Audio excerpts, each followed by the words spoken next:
Hola, buenas noches. Mi nombre es Ángela Rangel, soy la intérprete del distrito. Si alguien necesita servicios de interpretación en español, pueden pasar a tomar un dispositivo o pueden levantar su mano y puedo pasar a dárselos. Buenas noches.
Good evening and welcome to the 1408th regular board meeting of the Modesto City School Board of Education. I'd like to call the meeting to order.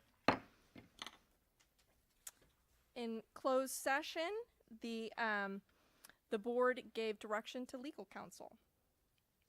And so right now, please stand and join me in a moment of silence followed by the Pledge of Allegiance.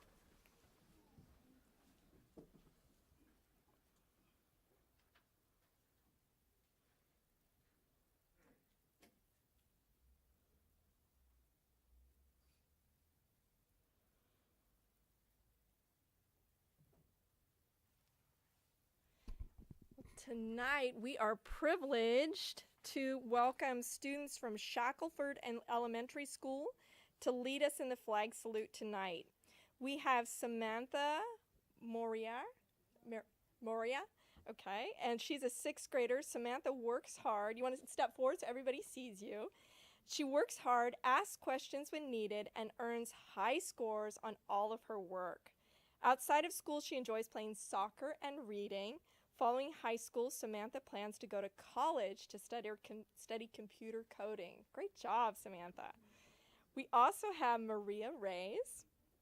She is also in sixth grade. Maria, you want to step forward? Maria is a great writer and is proficient in math. She is self-motivated and does well on all of her assignments. Outside of school, Maria likes to read, draw, and play video games. She plans to go to college to study voice acting. Students, will you please lead us in the Pledge of Allegiance?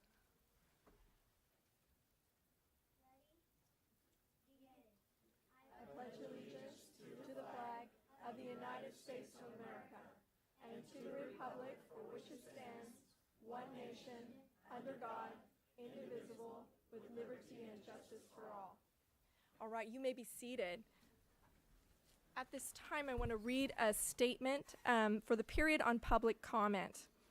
I want to call your attention to the fact that if you wish to address the board during the period for public comment on a subject not on the agenda, you must complete a public presentation card request and submit it to the board president prior to the period for public comment.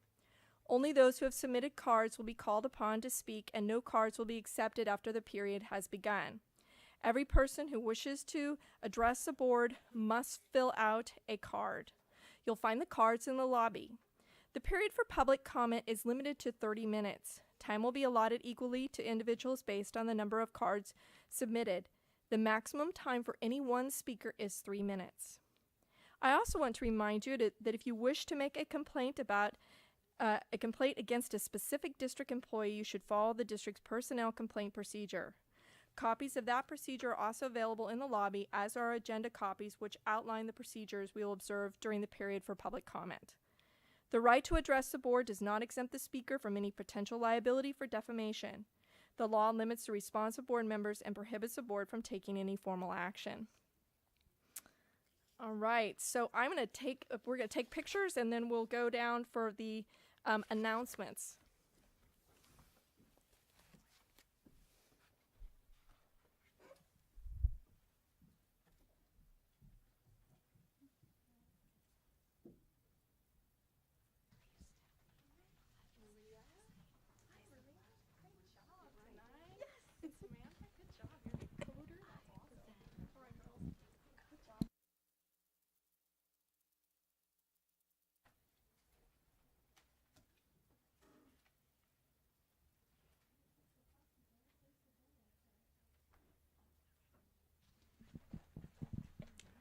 All right. Well, good evening, everyone, and welcome to our board. We have a Character Ed Award. I think we're missing 2 people, but we're going to go ahead and start with Rose Little.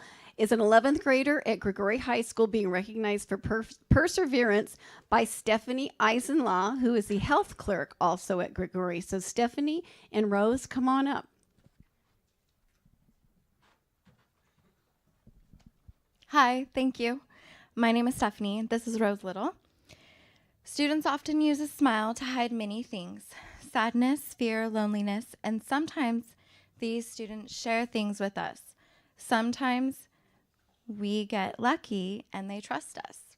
One student shared her story with me and it touched me.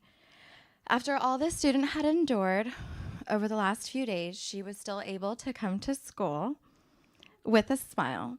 She was still able to respond to questions kindly and respectfully. She was still able to greet everyone with a smile on her face. I was in awe of her perseverance that day. She inspired me. At the end of the day, these kids teach us more than we teach them. Thank you, Rose, for teaching me about perseverance and bravery.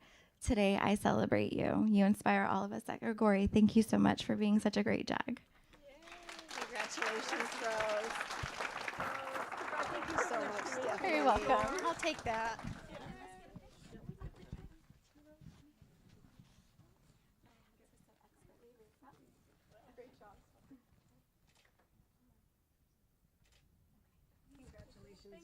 Thank you. Is Andrea Bautista Rodriguez here? Okay, well, Rose, you were it for tonight. Congratulations. Let's give Rose a big round of applause. Next, we have our MCS heroes. So I'm proud to present Terry George, who's the administrative assistant also at Gregory and was nominated the award by Derek Pendley, the principal of Gregory High School. Well, thank you. When I took the job as principal, several administrators gave me the advice, you'll be okay, you have Terry. And that was sure true. When I think of a hero, I definitely think of Terry. To be alive, definition, you have to have a heartbeat, right? She's definitely the heartbeat of Gregory, and just in everything in that is who she is and what makes Gregory such a great place. And every great principal knows you're only good because you have a great assistant. And she really runs the school, and every great principal will always admit that. Congratulations. Thank you. Good job. Congratulations. This is yours. And with that, good job. All right, picture time.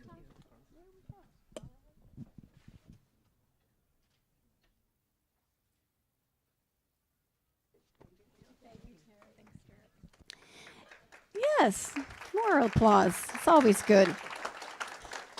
Next up, we have Kobe Stearns, is a special day class teacher at Transition. She was nominated by Ivory Rodriguez, a counselor at our G230, and her award is being presented by Christy Allen, the supervisor of special ed K-12. Ladies, please join us.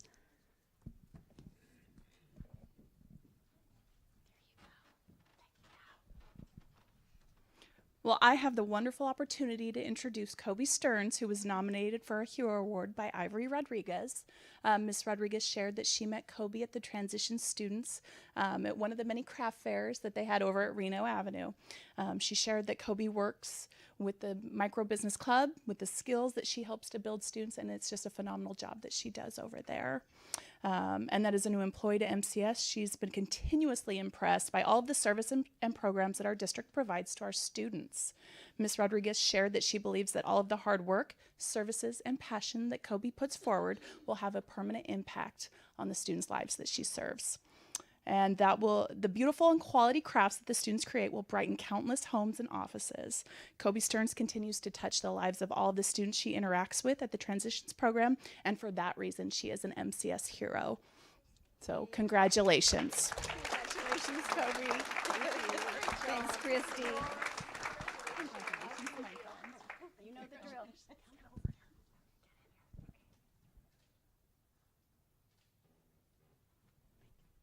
Congratulations, Kobe. And last but certainly not least of our heroes, we have Mary Beth Conway, who is the vice principal at Kirshen Elementary School. She was nominated by the music teacher at Kirshen, Katrina Van Waltrop, but the award is being presented this evening by Danielle Hinkle, the Senior Director of Educational Services, K-6. Good evening, everybody. It is my pleasure to honor Miss Mary Beth Conway with an MCS Hero Award. As Ms. Abel mentioned, the nominator, Katrina Van Waltrip, she's an elementary music teacher. She was unable to be here this evening. She's actually hosting a concert at El Vista. So here's what Ms. Van Waltrip had to say. I've worked in Modesto City Schools for the last 5 years and have worked with Ms. Conway at Wright, Sonoma, and Kirshen Elementary Schools. Ms. Conway is a true hero for our students, as she always goes out of her way to help children. In October, Kirshen students participated in the West Side Fall Concert at Modesto High. The day of the concert, 2 students ended up not having transportation to the event. Ms. Conway overheard the children calling home from the school office, asking if anyone could take them to the concert. And out of the kindness of her heart, she offered and provided transportation not only to these 2 children, but also 2 of their siblings. Ms. Conway was the proud recipient of 4 children for the evening. Ms. Van Waltrip also commented that one of the children who was participating in the concert was sort of feeling like quitting music, and once he got to participate in that event, now he's super excited and always wanting to know when the next concert is. Mary Beth, you are an MCS hero, and it's my pleasure to honor you. Congratulations.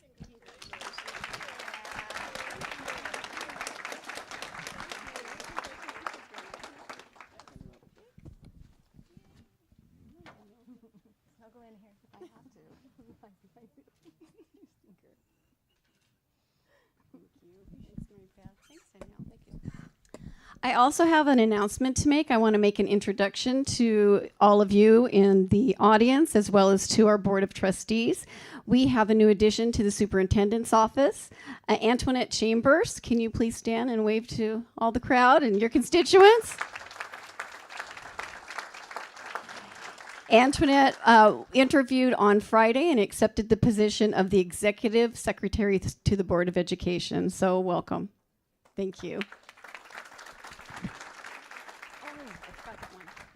Also, tonight we are celebrating 4 of our after-school program sites being named Distinguished After-School Health, or DASH, programs by the California Department of Education's Expanded Learning Division. DASH programs bring good nutrition education, and healthy behaviors to students in after-school programs. After-school Education and Safety Program Coordinator Stephen Hurst and Hanshaw Site Coordinator Christina Nahara, as well as Christine Ochoa from Wilson, couldn't be here tonight, but please welcome 2 other site coordinators, Chris Hyatt from Franklin and Araceli Corral from Bret Harte. Thank you. It's quite a distinguished honor to get, and we thank both of you as well as everyone in ACES for your hard work and the amazing programs that you provide to our students after school. Thank you. Yeah, you want to say anything? No? All right. Just a little Come bit. on. Yeah, just a little bit. Just a little bit. I've got a few people in the audience that I want to make sure I thank. You know, it takes a village to raise a child, and in ACES, we're so blessed to have so many partners in our community. I think of the people that come to mind first is Stanislaus County Office of Education with Miss Danielle Jones, who's always motivating us to think of service learning projects and healthy ways to enhance the children's lives. We've also been blessed by Amanda Punzalan. I don't know if she got to be here tonight, from University of California Cooperative Extension. Now that young lady comes out and cooks with our children once a month at least to show them ways to use the incredibly healthy vegetables that we've grown in our garden to make recipes that they can take home. So we're continuing to adventure into ways to show the kids how to eat healthy, how to recognize healthy behaviors, and then we also have intramural sports. We engage the children in flag football, basketball, soccer, bowling, tennis, golf. So we really try to make sure that we're exposing the children to opportunities they might not have elsewhere, which is part of how we were able to earn this incredible honor of Distinguished After School Health Program. So thank you, one and all, for all your contributions. Araceli? Okay. Thank you so much, ladies. Oh, picture.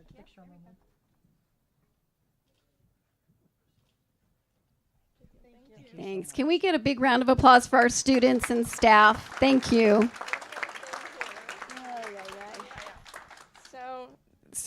This is the last board meeting that our superintendent, Pam Abel, will be attending. And so we wanted to recognize her fearless and courageous leadership over the last 6.5 years in the district. The legacy that she leaves behind is she's done 3 things that are pretty amazing. The collaboration, celebration, communication, and celebration. The idea of collaborating, communicating, and spearheading that effort to try and make our district as transparent as possible with the district staff and members of the public as we can. That was a huge effort and undertaking, and you did it well. The second thing that you did with just such gusto is we took on our numbers, our suspension and expulsion numbers. You made substantial change during your time. That is your legacy, and we are, without your efforts, we would not be in the better position we are. And you've just done an amazing job with the third thing, our graduation rates. We are higher. The Modesto City Schools is higher than the state or county average. Can we get applause for that? And that is due to your leadership. And so I got to pull this thing out of the bag here and give this to you on behalf of the board. And I will open up the mic for the board members to also make comment. But thank you so much for your efforts. And enjoy your retirement, and enjoy the time that you're going to now have. Yes, thank you, and thank you. It's been a pleasure. It's been a pleasure.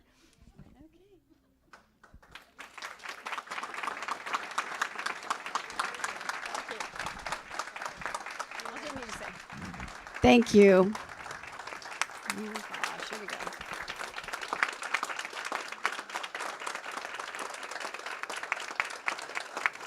Thank you all very much.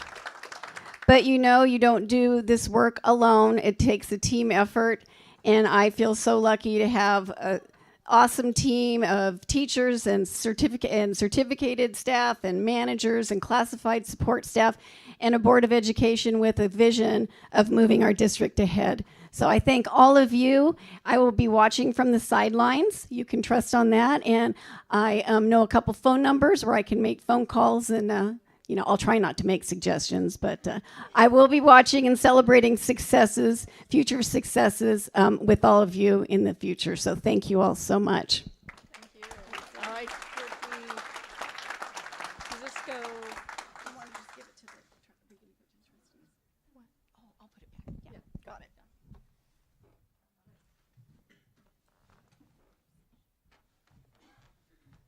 All right.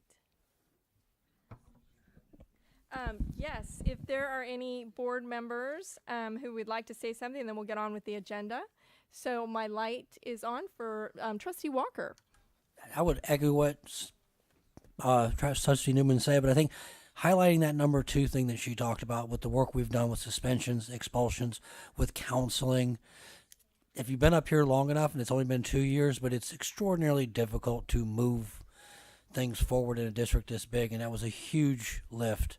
And I think when you look across the district at our rates and how much they've improved and how much focus we put on those programs like PBIS and working with staff and working with principals and working with teachers and training, all those programs was a huge lift, and it needs to be held up very high.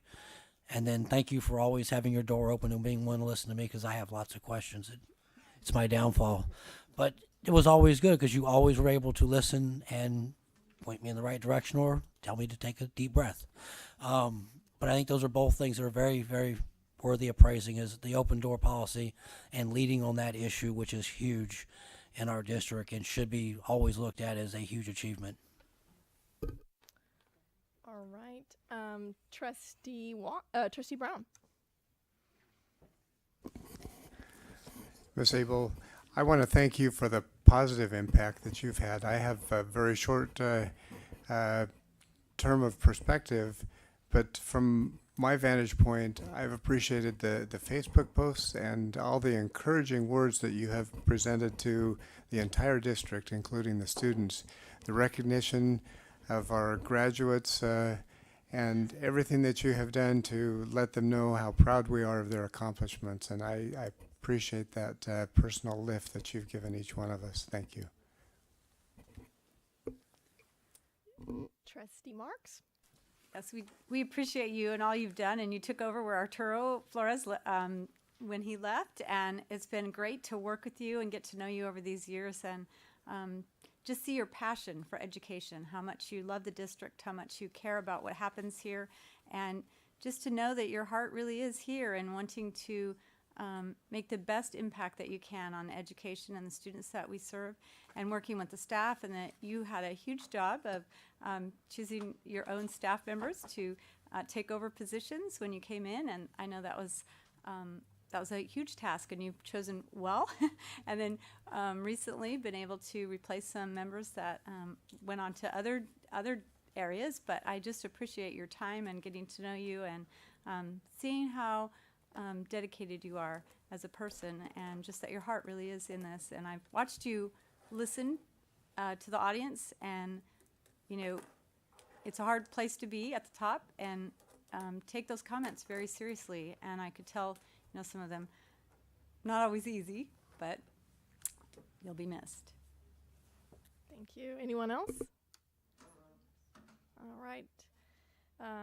All right, then we have one more announcement that regarding the LCAP, starting January 17th, we will have an ability to comment in online, and so if you can find that on our webpage.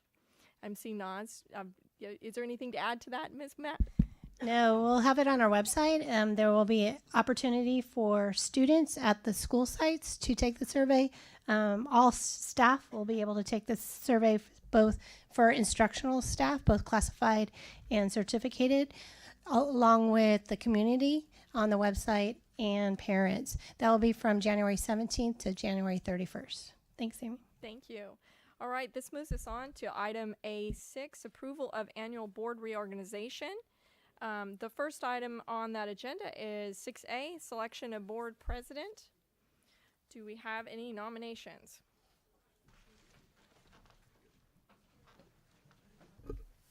Trustee Walker. I believe I'll nominate Trustee Newman. Thank you. Is there a second? All right, then it's been moved and seconded, moved by Trustee Walker, seconded by Trustee Brown, for the office of president for this year. All those in favor, state aye. Aye. Opposed? All right. Then I guess I will. Okay. And then for the selection of board vice president, are there any nominations? I'd like to nominate Trustee Walker for vice president. Thank you. Is there a second? Pardon? I'm not sure. I don't know either. Yeah. I don't know. Yeah. I don't just think so. Oh. Yeah, I think it's personnel matter. Okay, is there a second for Trustee Walker? Okay. It's been moved and seconded for Trustee Walker for the position of Vice President. All those in favor? Oh, may I have any discussion Oh, yeah. first? Okay. Is there any discussion? I just was hoping that I'd be able to serve again as vice president at some capacity. I know the way the rules are written, I know it wasn't intended to exclude senior board members, but I was hoping to serve at some point. But I totally understand that Mr. Walker is chomping at the bit to try to do that. So I will take it as however the board chooses to vote. So Any other comments? Are there any comments from the public? All right, then all those in favor of having Trustee Walker serve as Vice President? Aye. All right, it's unanimous. All right, then the board seating. Usually, we can do this at the next meeting or now, whatever is the will of the board. Usually, the board vice president sits there, and otherwise, every other seat's up for grabs. Is there any? Oh, go ahead. Yeah. Would you like to move? I think so. Okay. Would that be okay? All right, Thank you, good Ms. job, John. Thank you, Trustee West. Okay. All right. Is there any other seat reassignments? Okay.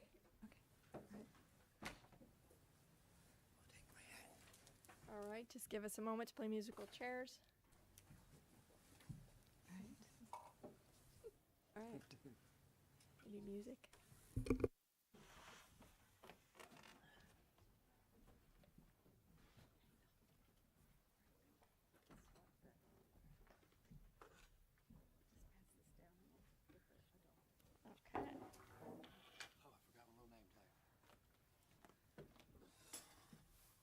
And we'll pass down Adolfo's. And while we're doing this, we do have the full complement of the board here this evening with Trustee West and Trustee Lopez. So glad to have them join us this evening. All right, the board seating I don't think we vote on, so it's just kind of something we do. All right, then going on to D is the selection of board representative to the County Committee on School Organization, District Organization. This is a position that was held by John Walker. And it meets once a year in conjunction with the annual fall dinner meeting of the school board members. So usually, we usually ask if the trustee wants to continue on, or do you want to give someone else an opportunity? Somebody else have an opportunity. I keep switching each year. All right. Something new. Is there someone who would like to take on that responsibility? Chad, would you like to do that? Chad, Mr. Brown, would you like to do that? So would that be in conflict with the fact that I'm serving on that committee? The county committee Yeah, on, the county. I think you can, yeah. It shouldn't conflict, yeah. I have no problem attending Yeah. that meeting. Okay, good. All right. So is there a nomination for Trustee Walker to serve on that? Trustee Brown? I nominate Trustee Brown. Trustee Brown, sorry. That's okay. Good.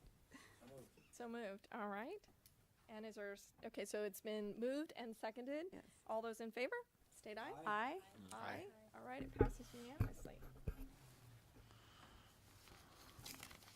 All right, the selection of board representative and alternative to the Salida Area Public Facility Financing Agency, SAPFA, Board of Directors. It's currently held by Trustee Grenbow. Trustee Grenbow, would you like to continue in that position? That's an easy one. Okay. Would anyone like to nominate Trustee Grenbow to continue on? And I'll second it if Trustee. So moved. Okay, it's been moved by Trustee Walker and seconded by Trustee Marks to have Trustee Grenbow serve as the SAPFA on the SAPFA board. All those in favor? Aye. Aye. All right. The selection of board representatives and alternatives to the School Infrastructure Financing Agency, SIFA Board of Directors. Currently, this is held by Trustee Marks and myself. I'm willing to continue on. Is there anyone else who wants to do that job? Does anybody want to do it? Would you like I'll to? join you. We did this year together, so. That's fine. You want to do it? Okay. So I'll nominate both of you, and yeah, I think that's okay. And I'll see. But I'd like to do the next one. Okay, great. All right. So I'll nominate Trustee Newman and Trustee Walker for the SIFA board. All right. Should we do it together? That way we just have one vote? That's what I Is thought, everybody yeah. okay with that? All right. So there's been a nomination. Is there a second? Okay. There's been a second by Trustee Grenbow. So all those in favor of having Trustee Walker and Trustee Newman continue to serve as the SIFA board representatives, raise your hand and state aye. Aye. Aye. Great. Okay, that comes down to G, which is the selection of board representative to the California Association of Large Suburban School Districts. This involves 4 meetings a year, and this has been held by, as far as long as I've been on the board, it's been held by Trustees Wallen. So I'd like to nominate Trustee Marks, if you would like to do that. I would. Is there a second? Okay. Okay, Trustee Walker has seconded. All those in favor? Aye. All right, so that passes unanimously. I think we have I missed anything on that? All right, I think we have Audit Committee. Oh, the Audit Committee. Okay. Yes, and so automatically this usually goes, this is the board representative for the Audit Committee, District Audit Committee. We meet usually in December. And this is a great opportunity to learn about our audit report. And usually the vice president and one additional board member. Is there an additional board member who would like to serve on this? Trustee West? Would you like to? Great. Okay. All right. All right. I nominate Trustee West. Is there a second? And there's a second by Trustee Grenbow. All those in favor of having Trustee West and Trustee Walker serve on that committee, state aye. Aye. Aye. All right. Well, we moved through that pretty quickly. Thank you for working with me on that. All right. Now that takes us to one more. Okay. Public comment. All right. Now that takes us to the approval of the consent agenda. Are there any members of the public who wish to speak on an item that is on the consent agenda? Seeing none, is there any questions or any members of the board that would like to talk about anything on the consent agenda? Or have a question? Nope. Do I hear a motion to approve the consent agenda? So moved. Oh. Go ahead. Go ahead. So moved. Okay, so it's been moved by Trustee Marks and seconded by Trustee Brown. All those in favor signify by saying aye and raising your hand. Aye. Aye. The motion carries unanimously.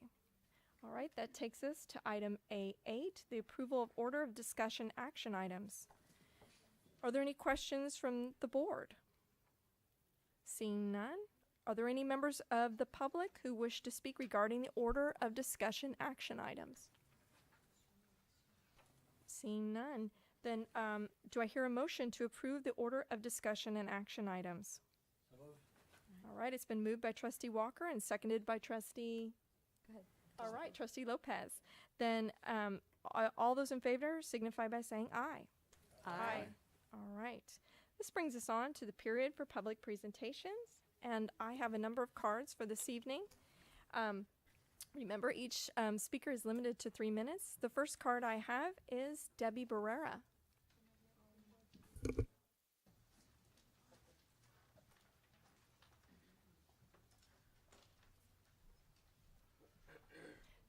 Good evening, Ms. Barrera. Good evening, Ms. Newman. We meet again full circle. 5 years ago, I stood before you, and I stand before you again.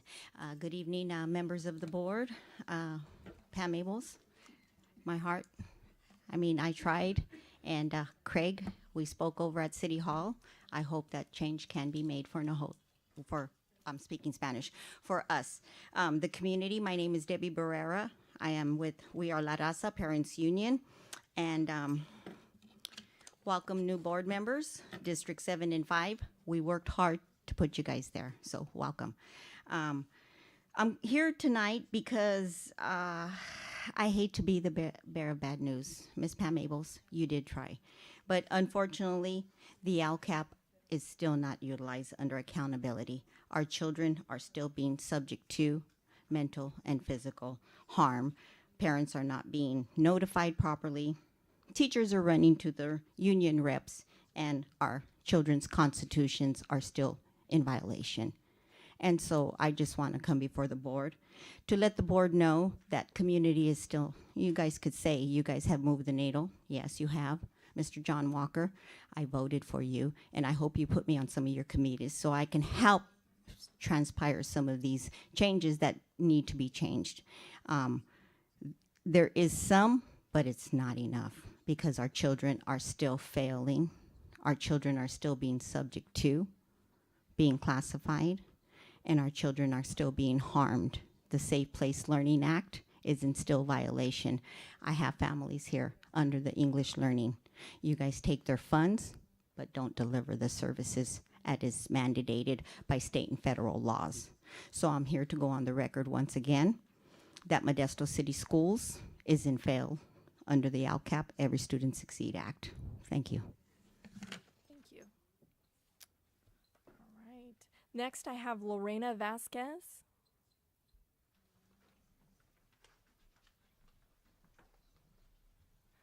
We have an interpreter here if she would like to use one. No? Under their Ed Code 48904C, they want to use me as their parent advocate. Okay. Are you translating for them tonight? There'll be the translate. I'll do it in English, and the translation, they've already have their machines for it, so I'll speak in English. Okay, And thank then you. your translator can translate in Spanish. Okay, for that. Okay, Okay. thank you very much. Okay. My name is Debbie Barrera.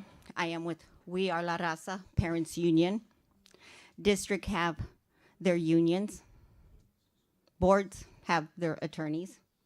Us parents that are mandated to send our children to school have who? No one. When something terribly goes wrong, no one is there to support them. I have before you the Vasquez family. On October the 10th, 2017, again, another Vasquez family, like I said, Amy, full circle. Andy never made it home, unfortunately, from Gogori. Now we have a family in front of you from Hanshaw. On Thanksgiving, while everybody was sitting around their table, enjoying their dinner, this family was at the hospital because their child had to have surgery because on October the 10th, 2017, at Hanshaw School, administration failed under their children's constitution to contact this family and let them know that something terribly had happened to their son on the athletic field. Their child now lays at Madera Hospital. Mark, you say they're nameless and faceless. I have brought many to this table, many, and it all goes under the corrupted rug. Enough is enough. We now have a little boy who lays at Madera Hospital. We now have a family that's displaced. We're in the holidays. They don't deserve this. They deserved to be serviced under the LCAP, under the local control formula, under the supplement of the English learners. Again, we have another displaced family. His future, he may never walk again. We don't know. We don't know, but I'm going on record tonight to let this governing board know that enough is enough. Our children that we are mandated to send to school by law come home physically and emotionally damaged, right down to a pine box, right down to perhaps maybe he's going to be in a wheelchair. We don't know. We want this governing board to start now holding administration, faculty members, teachers accountable when they injure our children at their school sites. We have teachers that run and hide behind the union reps. No disrespect to any union rep, but if it has to come down to saying that you guys are accessory to a crime because our children's constitutions are not being held up, we will go after union reps as well. Enough is enough. Our children do not deserve, especially the English learners, low income, foster care, and parents that are in state and federal incarceration that have no voice continue to be subject to poor quality of service. This is not acceptable. Thank you. Thank you. Sherry Nelson.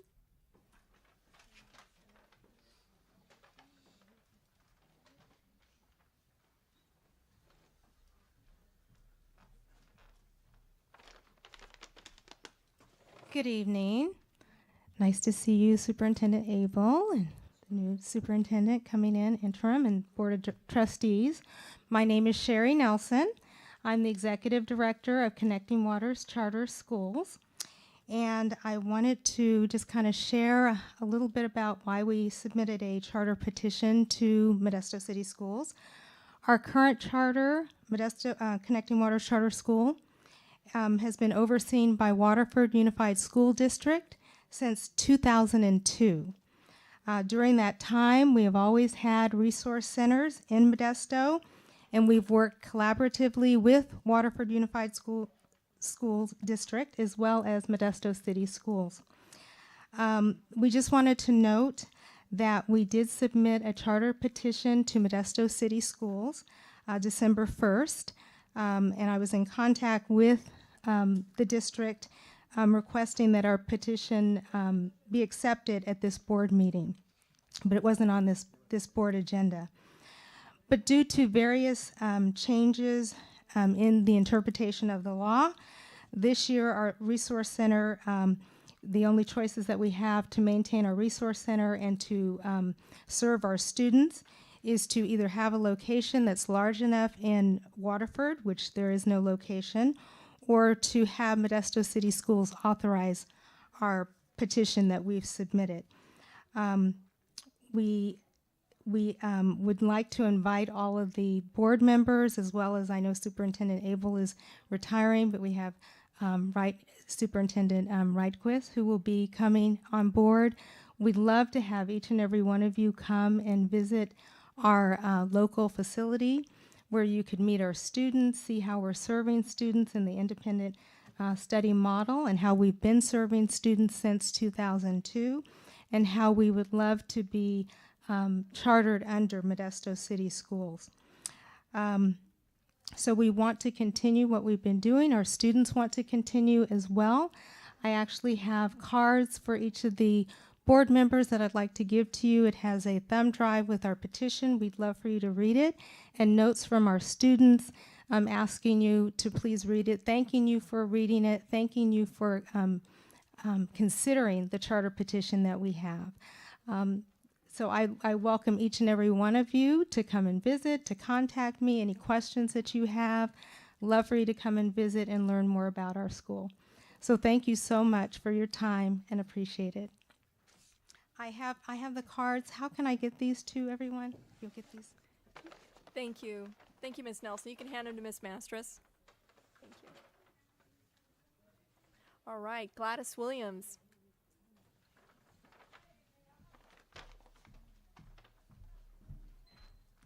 Good evening, and congratulations to our new people who are sitting in their new positions. We want to welcome you, and we hope that we can have a productive working relationship with one another. I would first like to talk about the intervention room. In October, I requested that we have a report on the intervention room, and I was told that we would probably have that by December, and I was quite disappointed when I got the agenda to see that that is still not on that. January, we will be 2/3 through the school year, and I have yet to hear what is going on with the intervention center, and I think that that is a crucial key piece that we need to be communicated to as taxpayers, what is happening with that facility, and the changes that have been made, whether they are being productive and they are making new changes or what. The other concern that I have is we had a glitch in this district, and we were 3 days without computers. And it was like the whole world stopped for Modesto City Schools. I came over for an LCAP meeting, and it was canceled because there was no computer system up. And I thought, we cannot meet without a computer? That's pretty frightening. There's absolutely no excuse for that meeting having been canceled. Just because there was no computers, we still have pens and papers, and we still have the knowledge to write. And we should have held that meeting. That was unacceptable, people. Absolutely unaccepted by whatever administration made that decision. In the wake of that, we have now just voted to have tablets in all of the junior high schools, And my contention was that we needed hybrid. And this is an example of exactly why you need hybrid. Because I can't imagine 3 days of no internet and then you'd have nothing to teach with your students. And the vulgarity that came out on that, I don't know if any of you saw it, that the students saw, was absolutely appalling. People, we need to really think closely about what we do. We need to study. I said to you the last time that we had just started at the high school.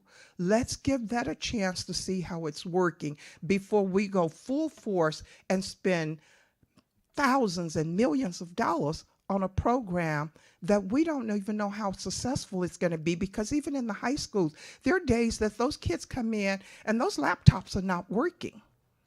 I don't know if you're aware of that, but there are days that they're not working. So I think you really need to stop and rethink about what you're doing with the tax dollars. Thank you. Thank you. All right, and the last speaker tonight is Angela Zioli.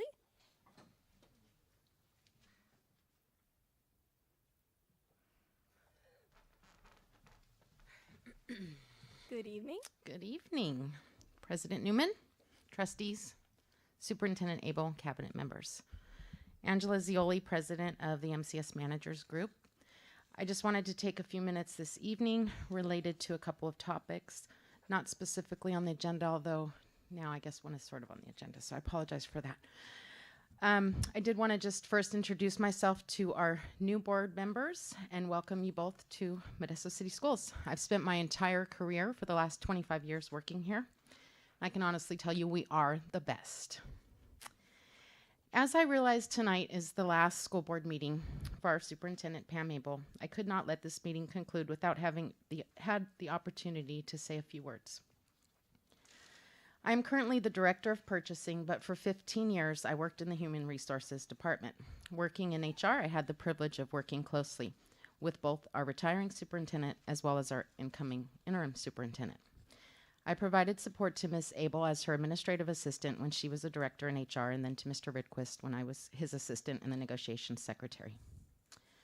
First, I would like to state that I think the board made the best decision in appointing Deputy Superintendent Craig Ridquist to take over this most important position. Mr. Ridquist is also a well-respected educator and administrator, and truly a wonderful teacher and a coach. I'm reminded of this anytime I observe his interactions with staff and students of Modesto City Schools. Mr. Ridquist is patient and kind and has always shown the highest integrity. He's probably the most ethical person you've ever met, and I truly respect that about him. I believe appointing Deputy Superintendent Ridquist excuse me, as interim superintendent was definitely the smart thing to do, and I expect it will be a smooth transition. I know you don't need to hear this from me, but I just wanted to publicly announce my support with this decision that the board has made, and I honestly do not think you could have selected a better person. Congratulations. Excuse me. Superintendent Abel. She has done an outstanding job providing us with an unwavering leadership, sound guidance to the Modesto City Schools managers, well, to actually all of the employees of the district. She's shown compassion, understanding, and an undisputed dedication to the Modesto City Schools. Ms. Abel is a well-respected educator, administrator, and truly an advocate for our students and their families, contrary to what some people may get up here and shout differently. She maintains an open door policy and has shown a full commitment to improving this district. And her comments about watching on the sidelines truly shows that commitment and her love for our district. She will be missed dearly, and the managers group and I personally wanted to congratulate her and wish her the best of everything retirement has to offer. Thank you for your time and allowing me this opportunity to share with you tonight. Thank you. Thank you, Ms. Zioli. And thank you to everyone for following the board protocol and addressing the board, and for taking your time to share your views with us this evening, and we appreciate all your input. All right, this takes us on to agenda item B1, which is a student representative to the board report. Welcome tonight. Thank you. Good evening. The MCS high schools are very proud to have delivered over 60,000 Santa letters this past weekend, which means that Macy's will be donating over $120,000 to the Make-A-Wish Foundation for those letters alone. The campaign continues as Macy's is willing to donate up to $1 million. Meeting that goal would mean approximately 400 children battling life-threatening medical conditions will have their wishes come true in 2018. We're also very proud to have Miss Hannah Young from Grigori High School win first place in the Stanislaus County of Education American Heritage Essay Contest. Thank you. Great. Thank you. Thank you, Trustee Jimenez. And are there any questions from the board? All right. Are there any comments from the public? Seeing none. Comments from the board? I just want to say great job. I know that that several high school students that I know were involved in the Letters to Santa. I think that was a great way to raise money and get kids aware of some other students and children in a bad situation. So thank you. Great job. All right. And this moves us on to, I don't see any more lights. So on to item B2, and I understand there is no Modesto Teachers Association report tonight. Thank you, Mr. Burton. And then item B3, the California School Employees Association report. They did not have a report. All right, that takes us on to item B4, where the Board of Education will recess and convene as a Modesto City Schools Joint Power Authority. So I'm going to recess as regular board and open as a Joint Power Authority. And that takes us on to B4. And Ms. Abel, do we have someone tonight? I believe Mr. Wolterstorff is going to do this part of the agenda. Thank you, Yes. Dwayne. Good evening, Mr. Wolterstorff. Good evening, President Newman, Board, and Superintendent Abel and our cabinet. My name's Dwayne Wolterstorff. I'm the interim senior director of Super senior. business services. Super something. But anyway. Anyway, the item we have here is for the Modesto City Schools Joint Powers Authority, and we have to conduct an annual meeting of this entity to keep it active, and so we will continue through this, and the first item is to approve the minutes of the meeting of December 5th, 2016, which was a year ago. Yes, is there a motion? Motion to approve the minutes from the last meeting. All right, there's a motion by Trustee Marks. Is there a second? Second. There's a second by Trustee Grembo. All those in favor, state aye. Aye. Aye. The motion passes unanimously. Okay, the second item is the annual election of the Modesto City Schools Joint Powers Authority 2018 officers. And the way it is structured is that the chair of this entity is the president of the board. The vice chair is the vice president. The executive director is the superintendent. The associate executive director is the associate superintendent of business services. The treasurer is the senior director of financial services. And the secretary is the superintendent.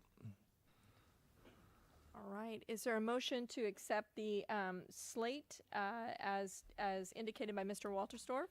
Yes. Except that it has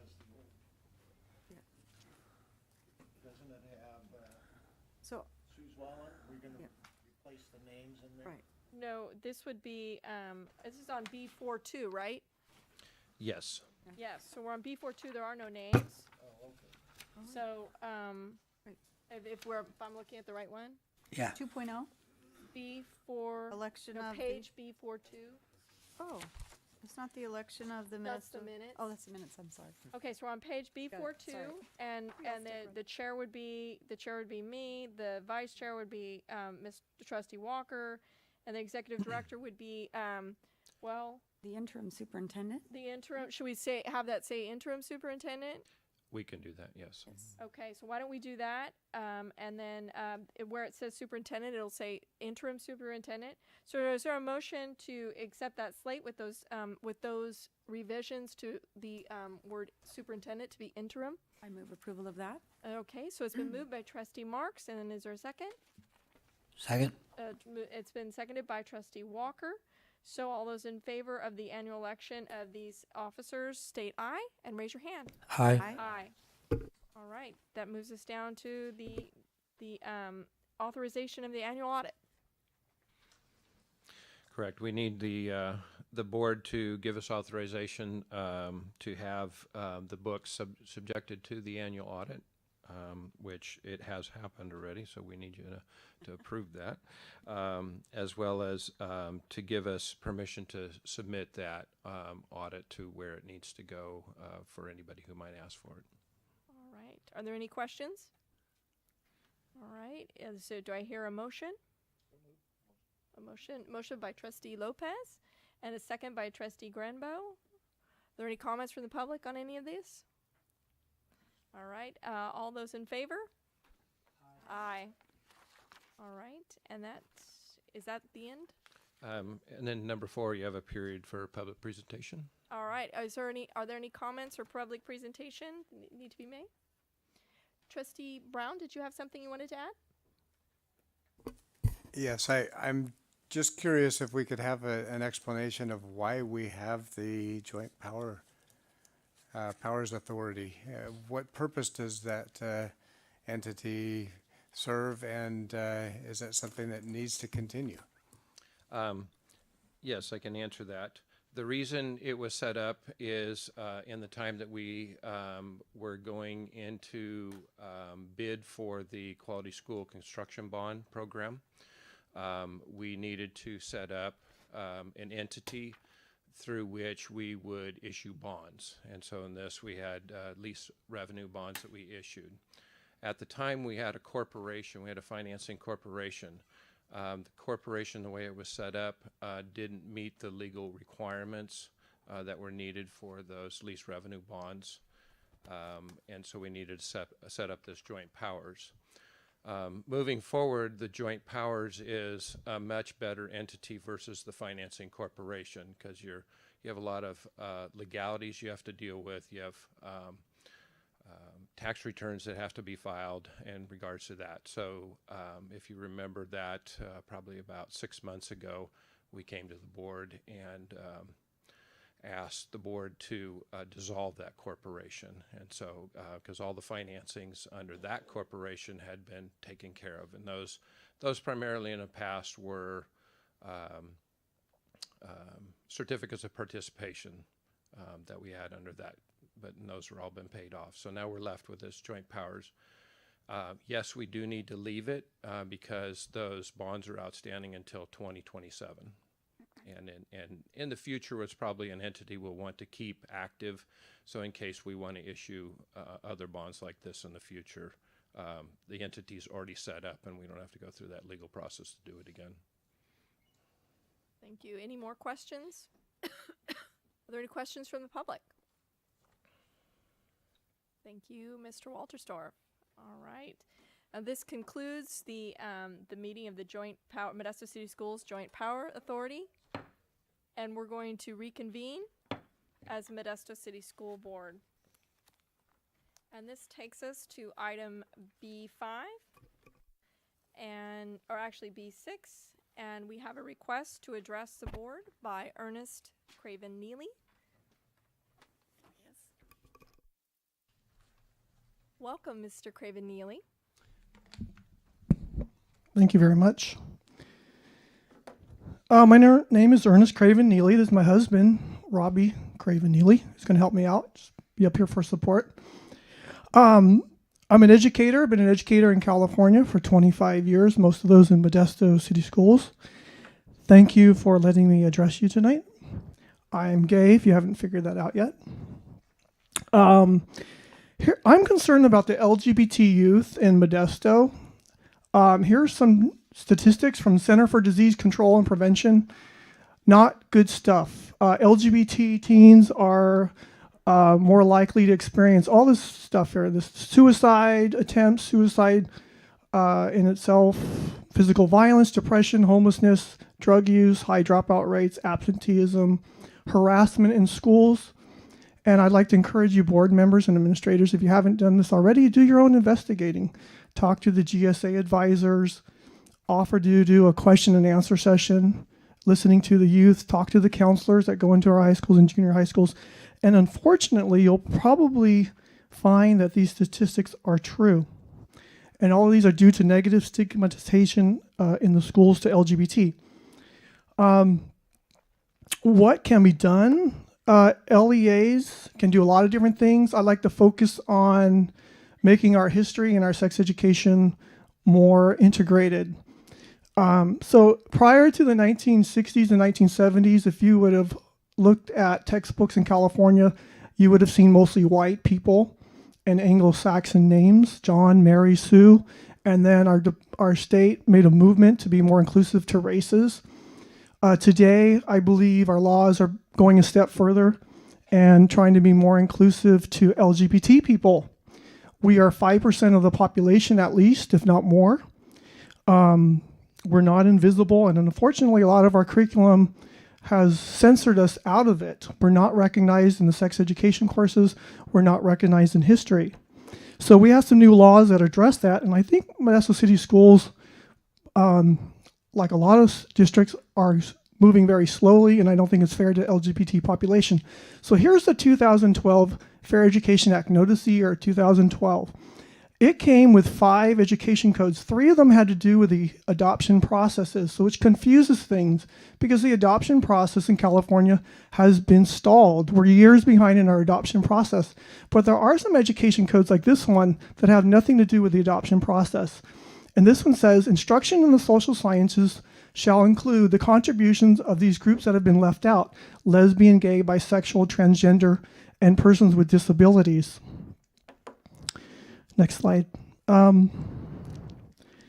Here's a slide from the Department of Education. This is from the question and answer page for the Fair Education Act, and it recognizes number 3. When does the law take effect? January 2012. Now, down below on number 4, this is what I would consider a disservice to LGBT people. The Department of Education said it's up to the local districts to determine how the instructional content is included. In my opinion, unfortunately, a lot of school districts have decided that that is interpreted. It's up to the school district to determine whether or not to implement their curriculum, and that is not what it says. Next slide. So when this legislation came out, I call it two-pronged because school districts had a choice. They could go one of 2 ways. They could have implemented it right away, and some progressive school districts did, and I think that was fair to LGBT people, like San Francisco and some near LA. The other road that districts could have taken was to wait, and I think that was very unfair because the adoption process in the state has been prolonged and stalled for years. So that means LGBT people have had to wait extra years to be recognized in our curriculum. Now, it started in 2012. I have the numbers up there. These are all the LGBT people in all of our high schools, at least 5%, that have been denied this law, this curriculum. The LGBT students of 2012, 13, 14, 15, 16, 17, 18, and 19. I've been in dialogue with Marla Mack regarding this. She says, we're hoping to have that here in Modesto implemented in the 2019-2020 school year, and yet it was enacted in January of 2012. Next slide. Oh, I'm sorry. Can we go back slide? It's a lot like these wheelchair accessible laws where some building owners can get around the law. They can say, well, my building was built before a certain year, therefore I don't have to make it wheelchair accessible. That's great for the building owner. They don't have to spend the time or the money to renovate their building. It's terrible for the person in the wheelchair.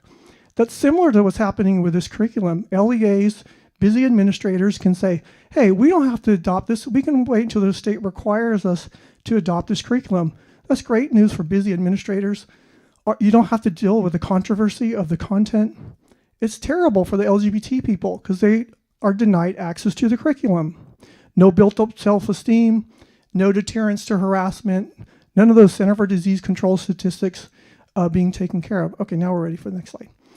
Here's Nancy McGee. She's the San Mateo County Office of Education Associate Superintendent for Student Services. She says, educators have not done enough to implement the Fair Education Act.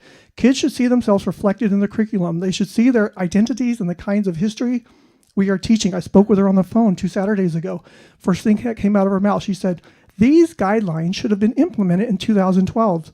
By the way, she goes to school districts in her county, and she does the same thing that I'm doing tonight.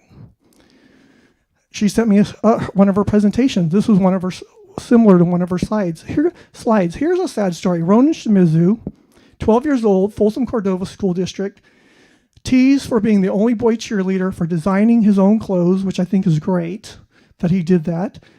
He was teased, called gay, girly, fag. Now what? And then he took his own life. Now what if that school district had implemented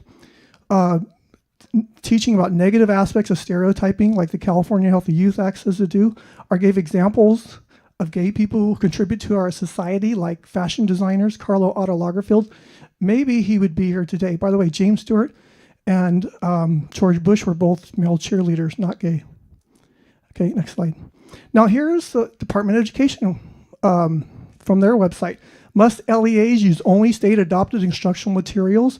They say no. C, if a LEA chooses to use instructional materials that have not been adopted, all we have to do is form a social content review committee. I met with Kim Newton in January 2016. I said, Ms. Newton, why don't we do this? She didn't give me a reason why. She said, no, we're going to wait for the framework to be adopted. 7 months later, the framework was adopted. Here's the framework. Next slide. Framework, July 2016, says current evidence indicates some groups of students experience a low level of safety, just like the Center for Disease Control says. And then it lists the groups, and sexual orientation is under them.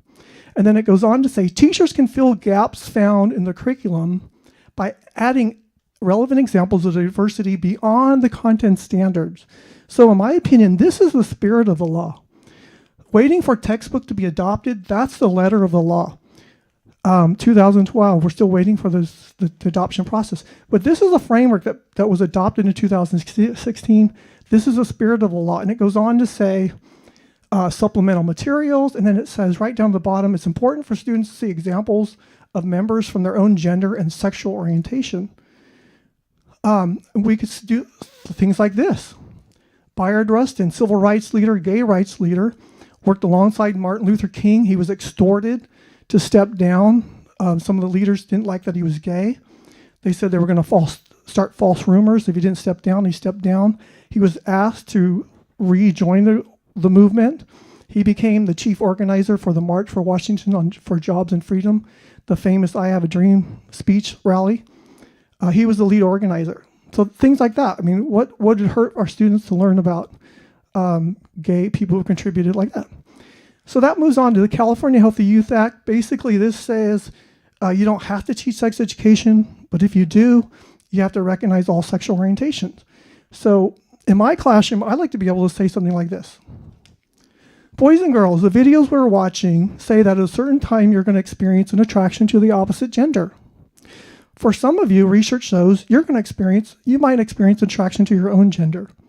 For guys, we call it being gay. For girls, we call it being a lesbian. If that's you, I want you to know, don't panic. Nothing bad or weird is happening to you. You're not bad.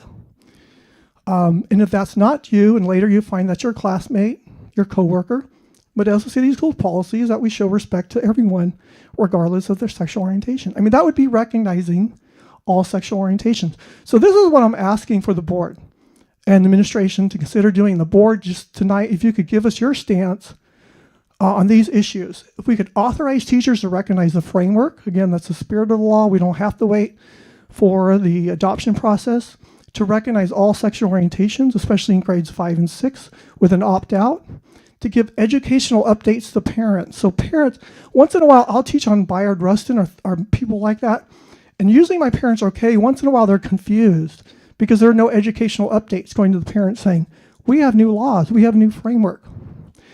By the way, sometimes people say, Mr. Craven has an agenda. You know, I have one agenda when I teach something like Bayard Rustin. That's to destigmatize the child in my classroom who's feeling different, who's trying to figure out why he doesn't fit in, why he doesn't get along with the other people his gender, and he's confused or she's confused. I want to raise their self-esteem and deter the harassment that goes on in his or her life. This is my closing. Here are society's traditional negative views on LGBT people, and they're not true. So society has often said LGBT people are criminals. We're not. They've said we're perverts. We're not. They've said we're mentally ill. We're not. They've said we're sinners. We're not. So what is MCS's stance toward LGBT people and the rights to see them themselves in the curriculum as the law states? Are the words gay, homosexual, lesbian, bisexual, transgender viewed as bad and dirty in Modesto? If not, why are we not implementing Fair Education Act and recognizing the framework in the California Healthy Youth Act? 3-second story. I had a African American grandparent of a student of mine come to my class a couple of years ago talking about being raised in the South. I think it was Mississippi. And he said it was either state or federal came and told his town leaders they had to integrate the swimming pool. And they chose, instead of having the white swim with the black people, they chose to bury the swimming pool and they turned it into a tennis court. If we don't think that these words are bad and I'm gay, I'm not bad, then why aren't we implementing these things? And the question again that I leave to you, what is your stance on those issues? I don't know if we can back Mr. a slide. Craven-Neely, your time has expired for Yeah. this evening, but we really appreciate you coming. I just finished. Wrapping up. Thank you. Thank you very much. Thank you. Are there any questions for Mr. Craven-Neely?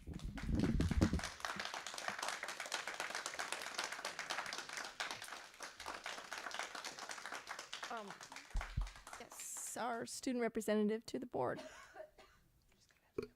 I'd like to know what specifics would you like the board to do as far as implementing LGBT curriculum? I think just authorizing, just getting the rhetoric started, letting teachers know it's okay. Say, put the word out. We want you to recognize the framework. We want you to highlight examples of people from the gay community. Just like this, we want you to recognize all sexual orientations in your grades 5 and 6 and give a statement like I gave. This is what we'd like you to say in your classrooms to your students. And then give educational updates to parents, like in the conduct code next year. Here's what you might hear in your child's classroom because we have a new framework. We have new laws that are coming, like the Healthy Youth Act, Fair Education Act. Are there any comments from the public? Ms. Barrera.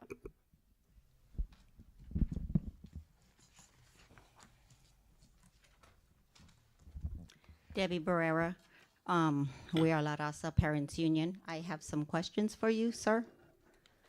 Ms. Barrera, the questions have to be addressed to the board. Okay. You're used to this. I Thank know, you so much for it's- following that protocol. I'm going to USA right now because I'm actually representing a family over at Garrison right now. She's actually one of my ambassadors. She's actually brought forth valid complaints on this very issue that parents were not notified on what was being taught in that classroom. There's 5 parents to be exact. So I'd like to know from all the board members who represents Garrison. What board member sits in that area? Can I see the hand? I want to know who sits on the seat right now that's under the Garrison umbrella. Well, there are a number Because of I'd us- like to dialogue with that certain district. I understand what you board. mean. But Yeah. there's still a few of us that are elected at large. That would Are still be- elected? Okay, then I Yeah, will. we're I elected at will large. personally speak with you guys on this issue because it's a twofold here, and parents are not satisfied with. First of all, teachers that don't give their lesson plans to administration. This would be a prime example. So I have 5 families, and the core of the families that I represent that are not happy happen to be the parents that come from state and federal prisons. And so there's a big issue here. And so I don't want to, I can publicly announce it, but I'd like to sit behind closed doors and see how we can all collaborate and work together under this issue. I'm still waiting since 2012 on the AB 9Zets law. I've been asking Stephen, when are we going to adopt that? When are we? And so, there's still a lot of pending in the pipeline that legislation hasn't even approved. So, I'm just here to be the bearer of bad news for our parents that are not satisfied with the document that's being taught in that classroom. Thank you. Thank you, Ms. Barrera. Anyone else in the public? Yes.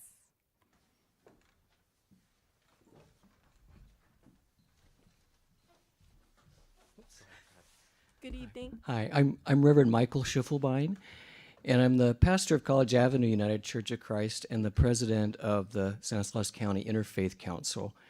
And I just speaking from the faith community, with hearing so many stories from young people who come to me, young people who have been close to suicide, needing to know that they're of value, needing to know that they're a part of history.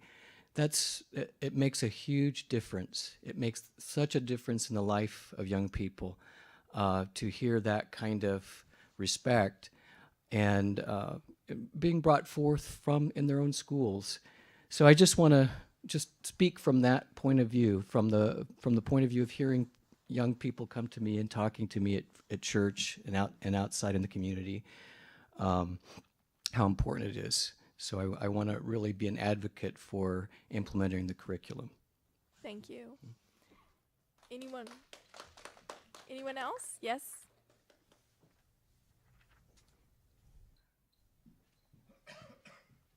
Good evening. Good evening. I'm short.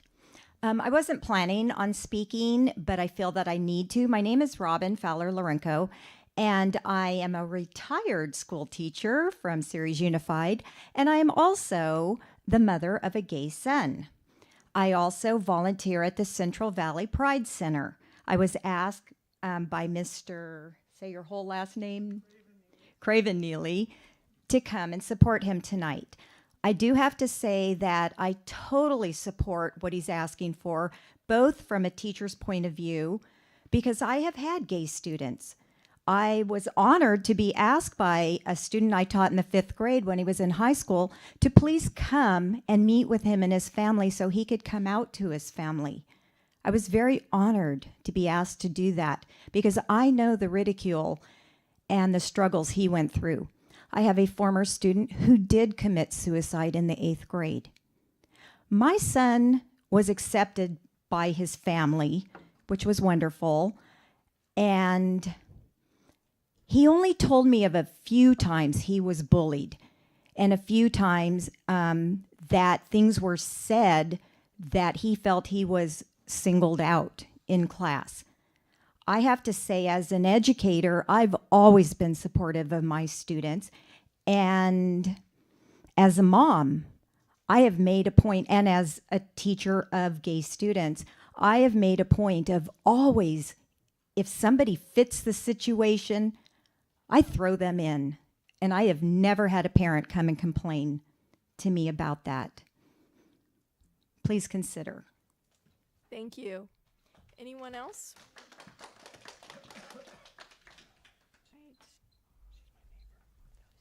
Ms. Gladys Williams, NAACP.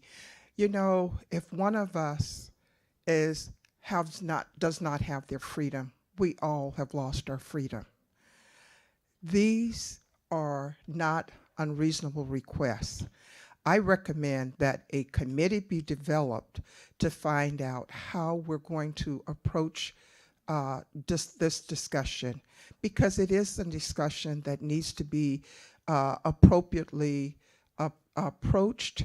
We also need to let parents know what is going on so that they have the right to opt out if they choose to opt out.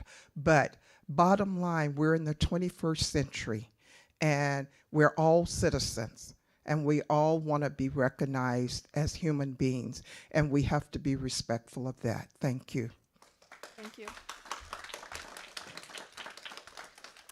Anyone else in the public? Yes.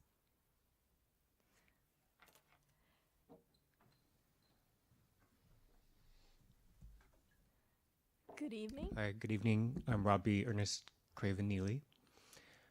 I share my middle name with my husband's first name. I want to thank you very much for your time this evening listening to my husband's presentation. We have elected you, the school board, to look out for the best interests of the children in the community. And those children may grow up to be LGBT, or they may work with LGBT people. And to have the most educated, secure, comfortable, upstanding citizens in our community, they have to be able to work with LGBT coworkers. They may have families and kids themselves in the future. At this growing stage of their education, elementary school, junior high, and high school, it's imperative that they have a full education, which includes the human condition, LGBT included. And I thank you very much for your time. We've elected you leaders and administrators, and we look to you to lead on this issue. Thank you very much. Thank you. Anyone else? All right, then we come back to the board, and Ms. Mack was going to make a statement on behalf of the district. We disagree with points made in the presentation tonight. We will bring back a presentation to address the items shared in this presentation. Thank you. There are no further comments, and this is not an. Oh yeah, go ahead.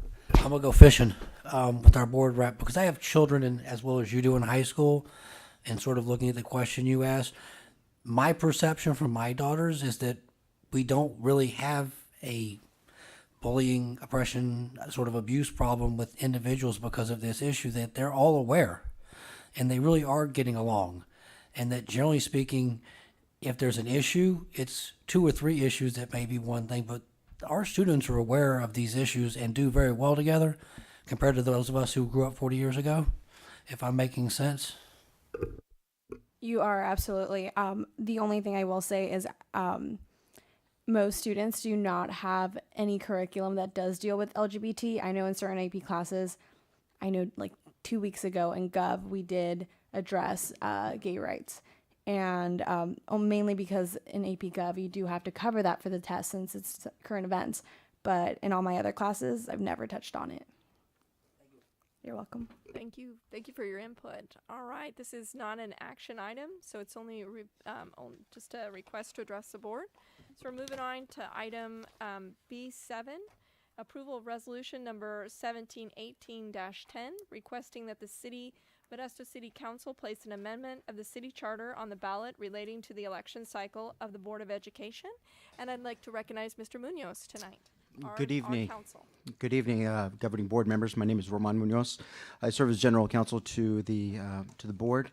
Tonight, I am here to discuss the consideration of a resolution to request that the city council place an amendment on the city charter regarding the election cycle for the Board of Education. So this involves the California Voter Participation Rights Act, the CVPRA.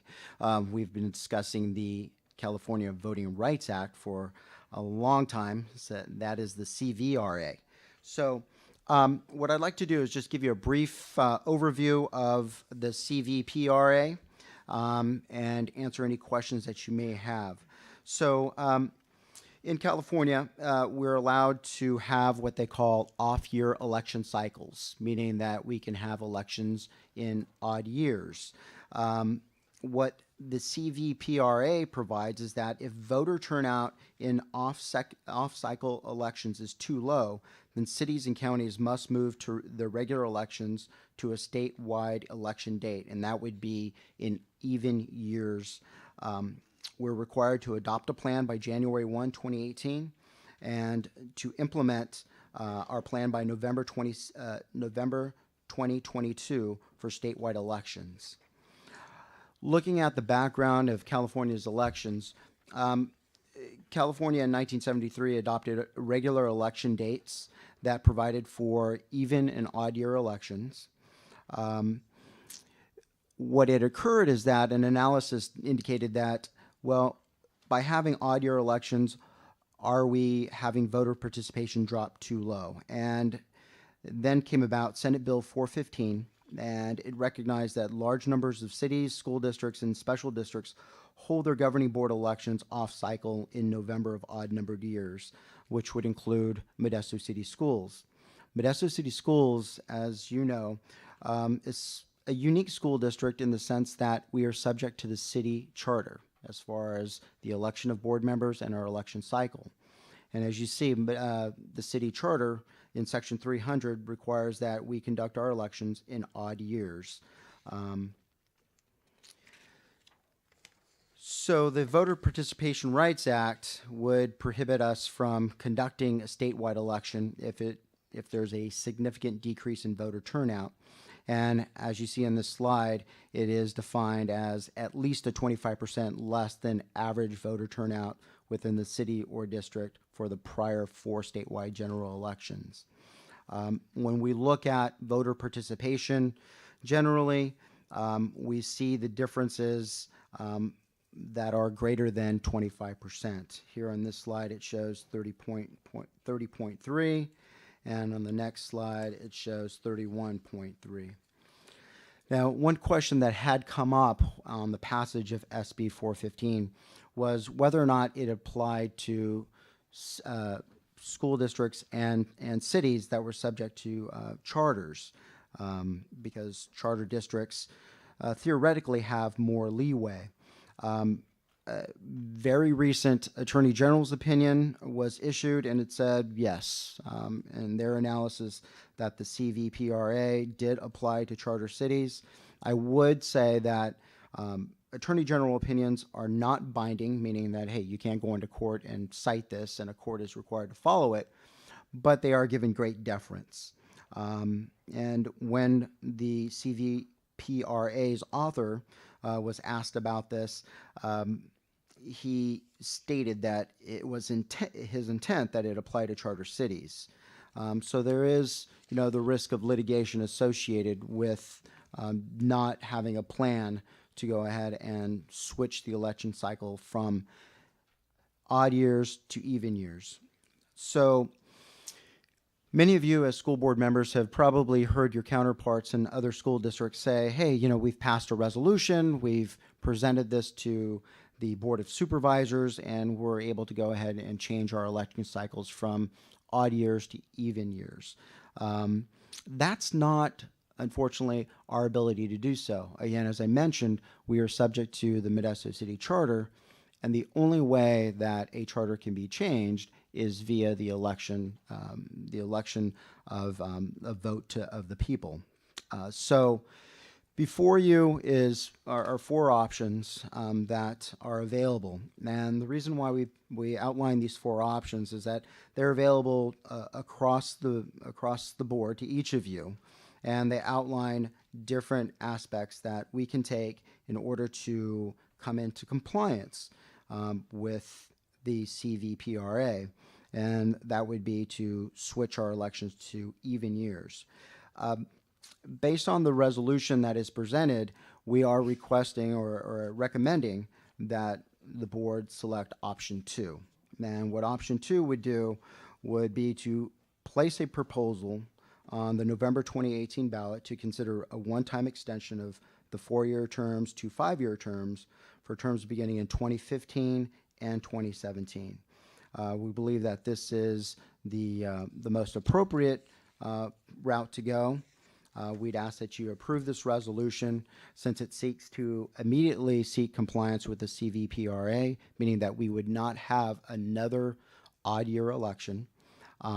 It also appears to be consistent with the City Council's intent to amend their election cycle. They'll be taking action, I believe, tomorrow at their meeting.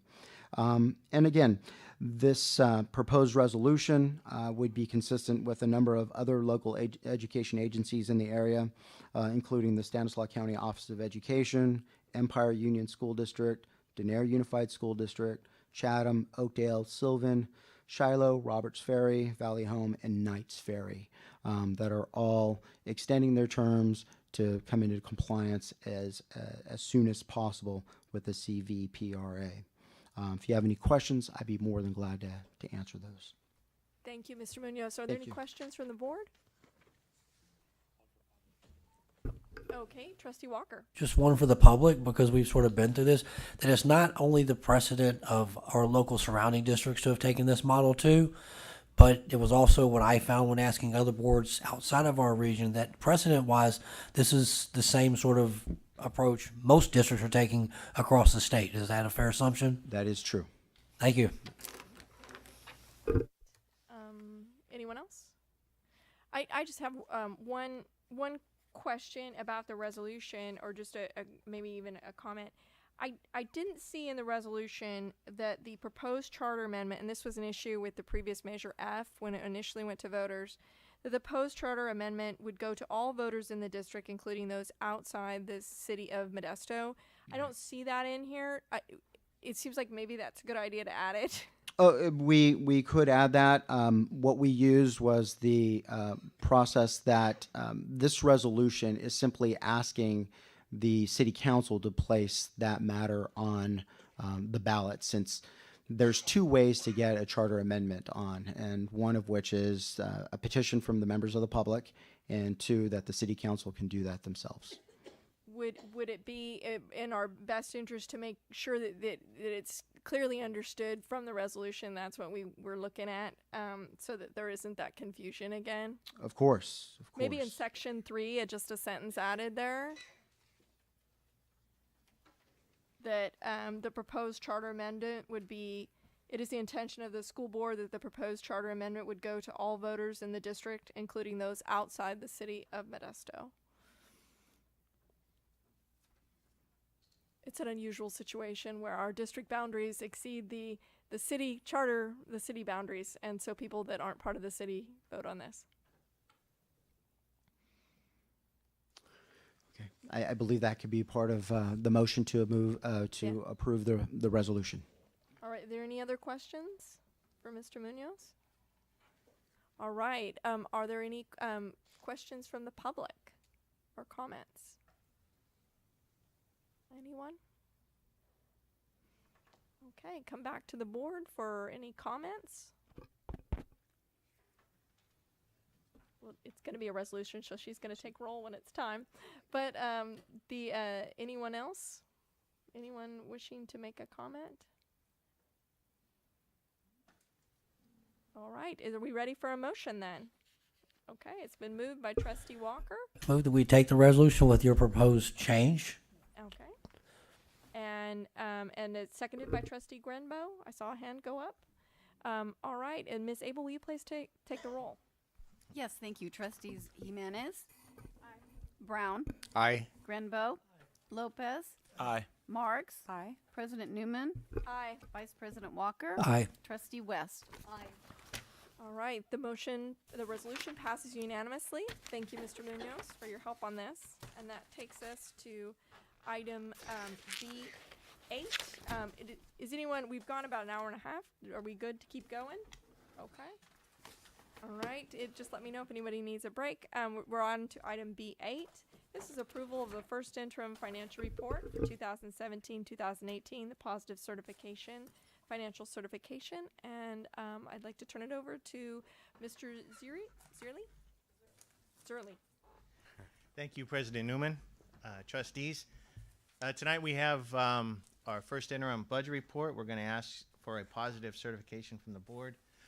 And I know we have 2 new board members here, so I will try to explain to you as in detail as possible what's in front of you, but also would like to offer my time if you ever need it, or Michelle Price's time to explain this in further detail. So I would like to start by recognizing Michelle Price, our Senior Director of Financial Services, for being responsible for what you see in front of you. Michelle right now is truly a department of one, and we are working hard to get vacant positions filled in her department. So I can't get enough credit to Michelle for preparing this documentation that you have tonight. And I'd like to start with the budget fast facts that you have. Again, I've been here 6 months, and I'm very proud of this document, and having it as a tool for you as a board member, trustee, to really share with the community and your constituents. And again, a great job for Michelle and her team for putting this out. One thing I just want to point out real quick, and it's very common at first interim, very common at second interim. If you look at our general fund revenue, we have about $368 million, and we have budgeted expenses of $393 million. Of course, we do not want to be in a position where we're spending more than we're bringing in. But at first interim, that is common, because we are now we're budgeting dollars that we have We didn't spend last year. Our ending fund balance grew. We don't have revenues. We recognize the revenues in the prior year, but now we have them as carryover items that we're spending this year.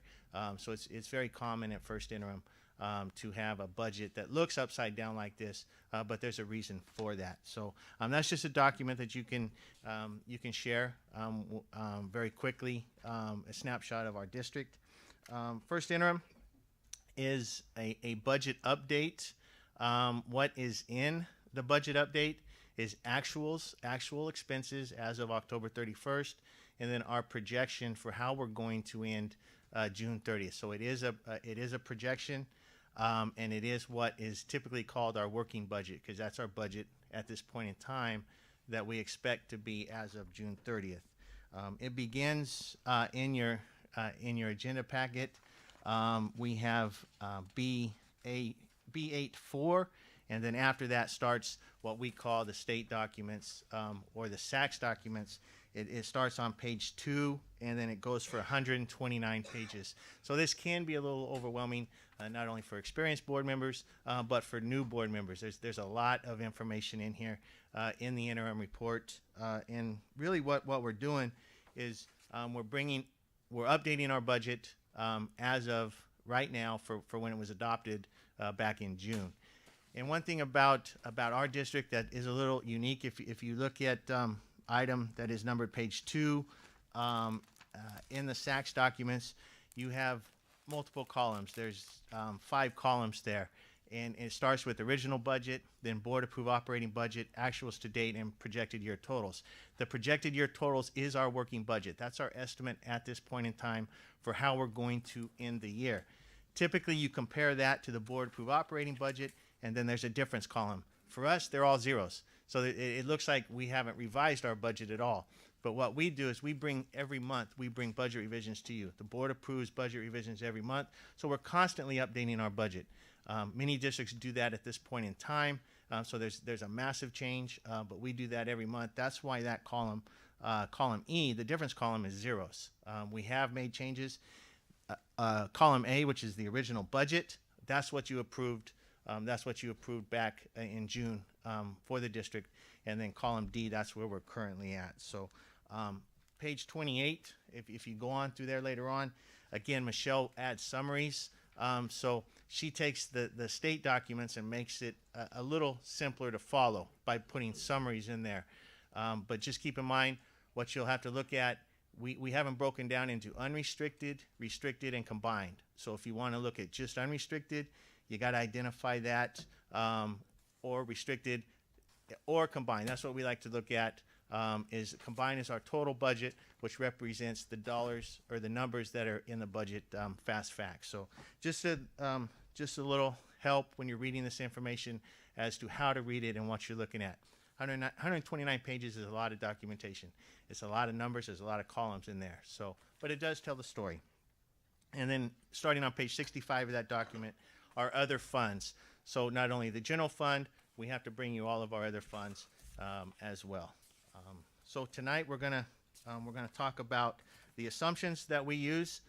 Every budget is based on assumptions, and our assumptions are the existing budget from the governor, and then projections from school services and the Department of Finance for our projection years, both for revenue and expenditures. We will talk about a multi-year projection because, as you'll see, we are very proud that we're asking the board to certify a positive certification, which means we can meet our financial obligations not only for this year but 2 projection years. So we'll talk about the multi-year projection and then what that looks like even after 2 projection years.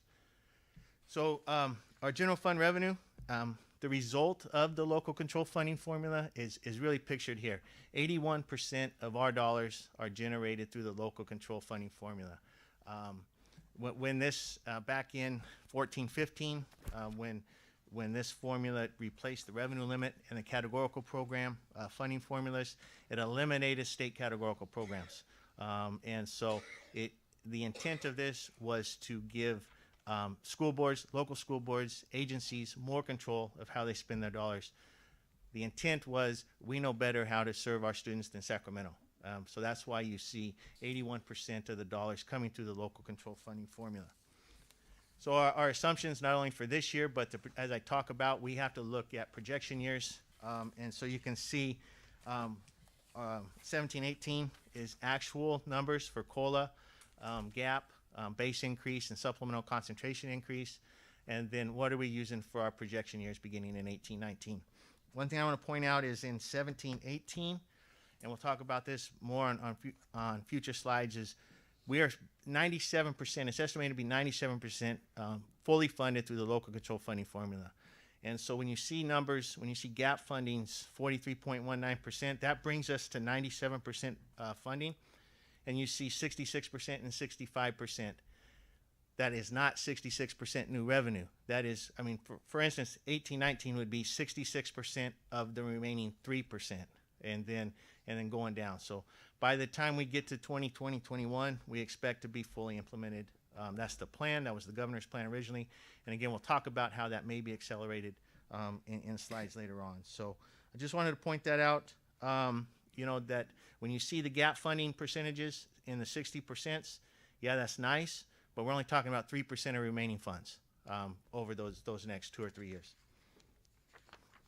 And here's a picture of that going back to 14-15, which was the first year of the local control funding formula. You can see our target is the blue line on the top. Base funding is in red, and supplemental concentration funding is in green. You can see the gap that we had starting in 14-15, and how we've gotten closer to that target line with the expectation to be at that target line in 2020-21. We've 15-16, 16-17, those were large growth years as far as funding goes. You can see we made up a lot of the gap difference in a short amount of time. This was supposed to be over in 2020-21. This year, 17-18, we're at 97%. So there's not a lot of new funding left in this program to get to our target funding. We do have two different calculations. We are an elementary district and a high school district when it comes to our revenue allocations or our projections, and you'll see why. So the local control funding formula identified grade spans. So we get funded based on the grades first on the grade span of the pupil, either K3, 4-6, or 7-8. And so you can see our estimated ADA in one column, and then our base grant. Kindergarten through third grade, we do get a grade span adjustment in order to be at 24-1 by the time it's fully funded. So we get an additional $748 per pupil for those grade spans to reduce class sizes. Then there's supplemental funding, concentration funding. The supplemental funding is 20% additional of the base plus the grade span adjustment for K3. It's an additional 20% times our percentage, which is 87.62%. That's for the elementary district. That is our unduplicated pupil percentage. Now, that may not be this year's number. The way the funding formula works, it's a 3-year average. So we have a 3-year average that we're funded on. So sometimes when you look at the data, if you pull the data, what it currently is for actual for this year, it may not be exactly that. We get funded on a 3-year average.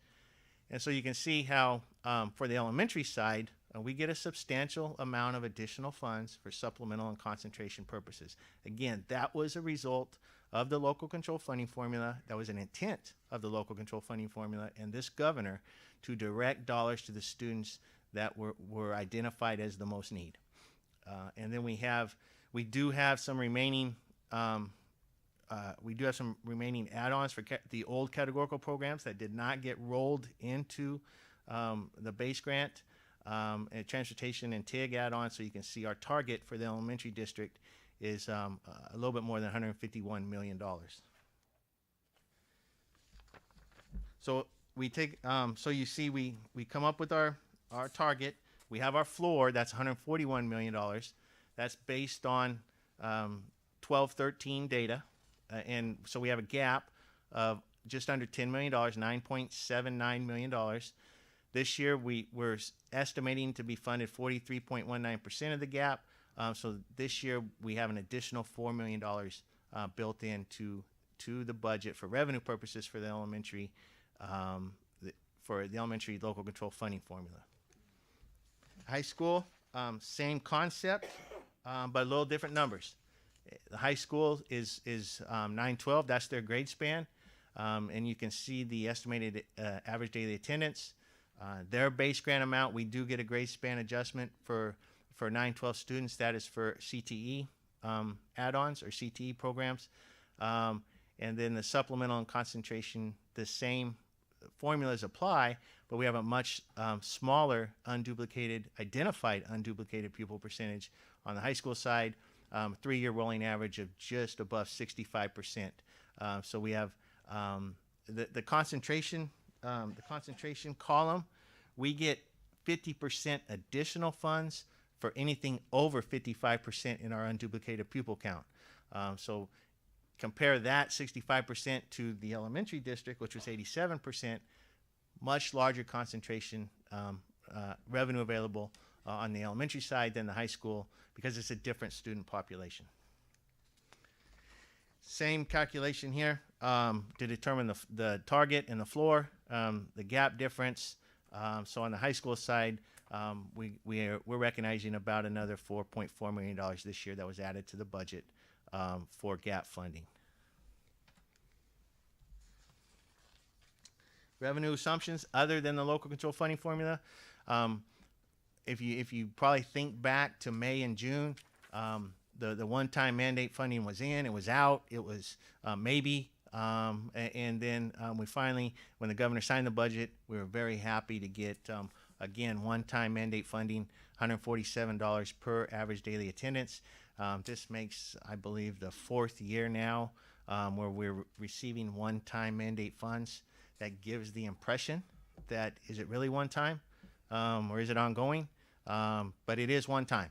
And so unless it gets appropriated again in the 18-19 budget, and we'll talk about that in a minute, we will not recognize, and we do not recognize this funding in our multi-year projection for 18-19 or 19-20.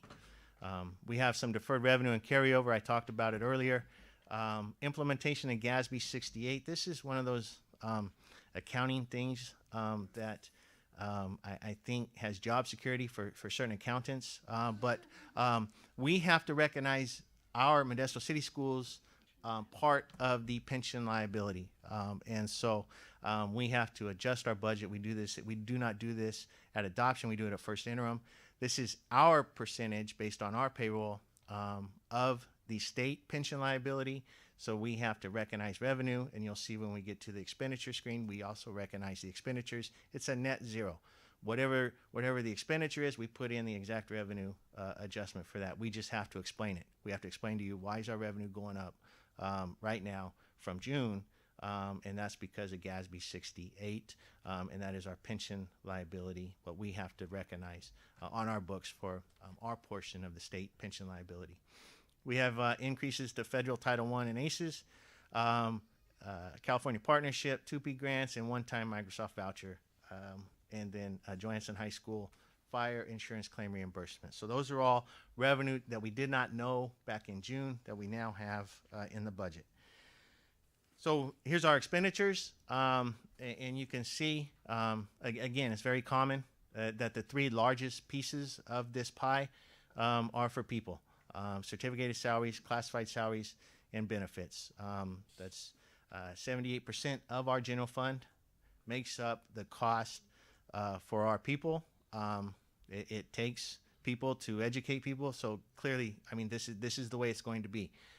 Very common to be, and 78% is probably on the lower side as far as the total general fund. I've seen some 85 to 90%, that's a problem in many of those districts, and they have a problem with their multi-year projections when it gets that high. So this just shows you how we project to spend our dollars.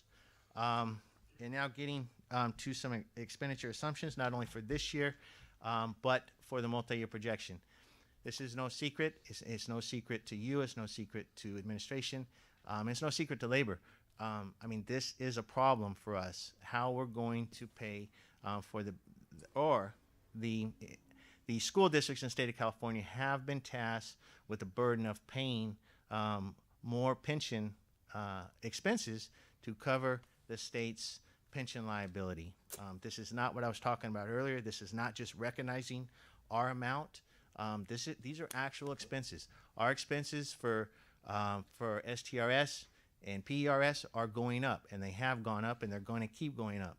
And so you can see in 16-17 last year, STRS was at 12.58%. These are employer costs.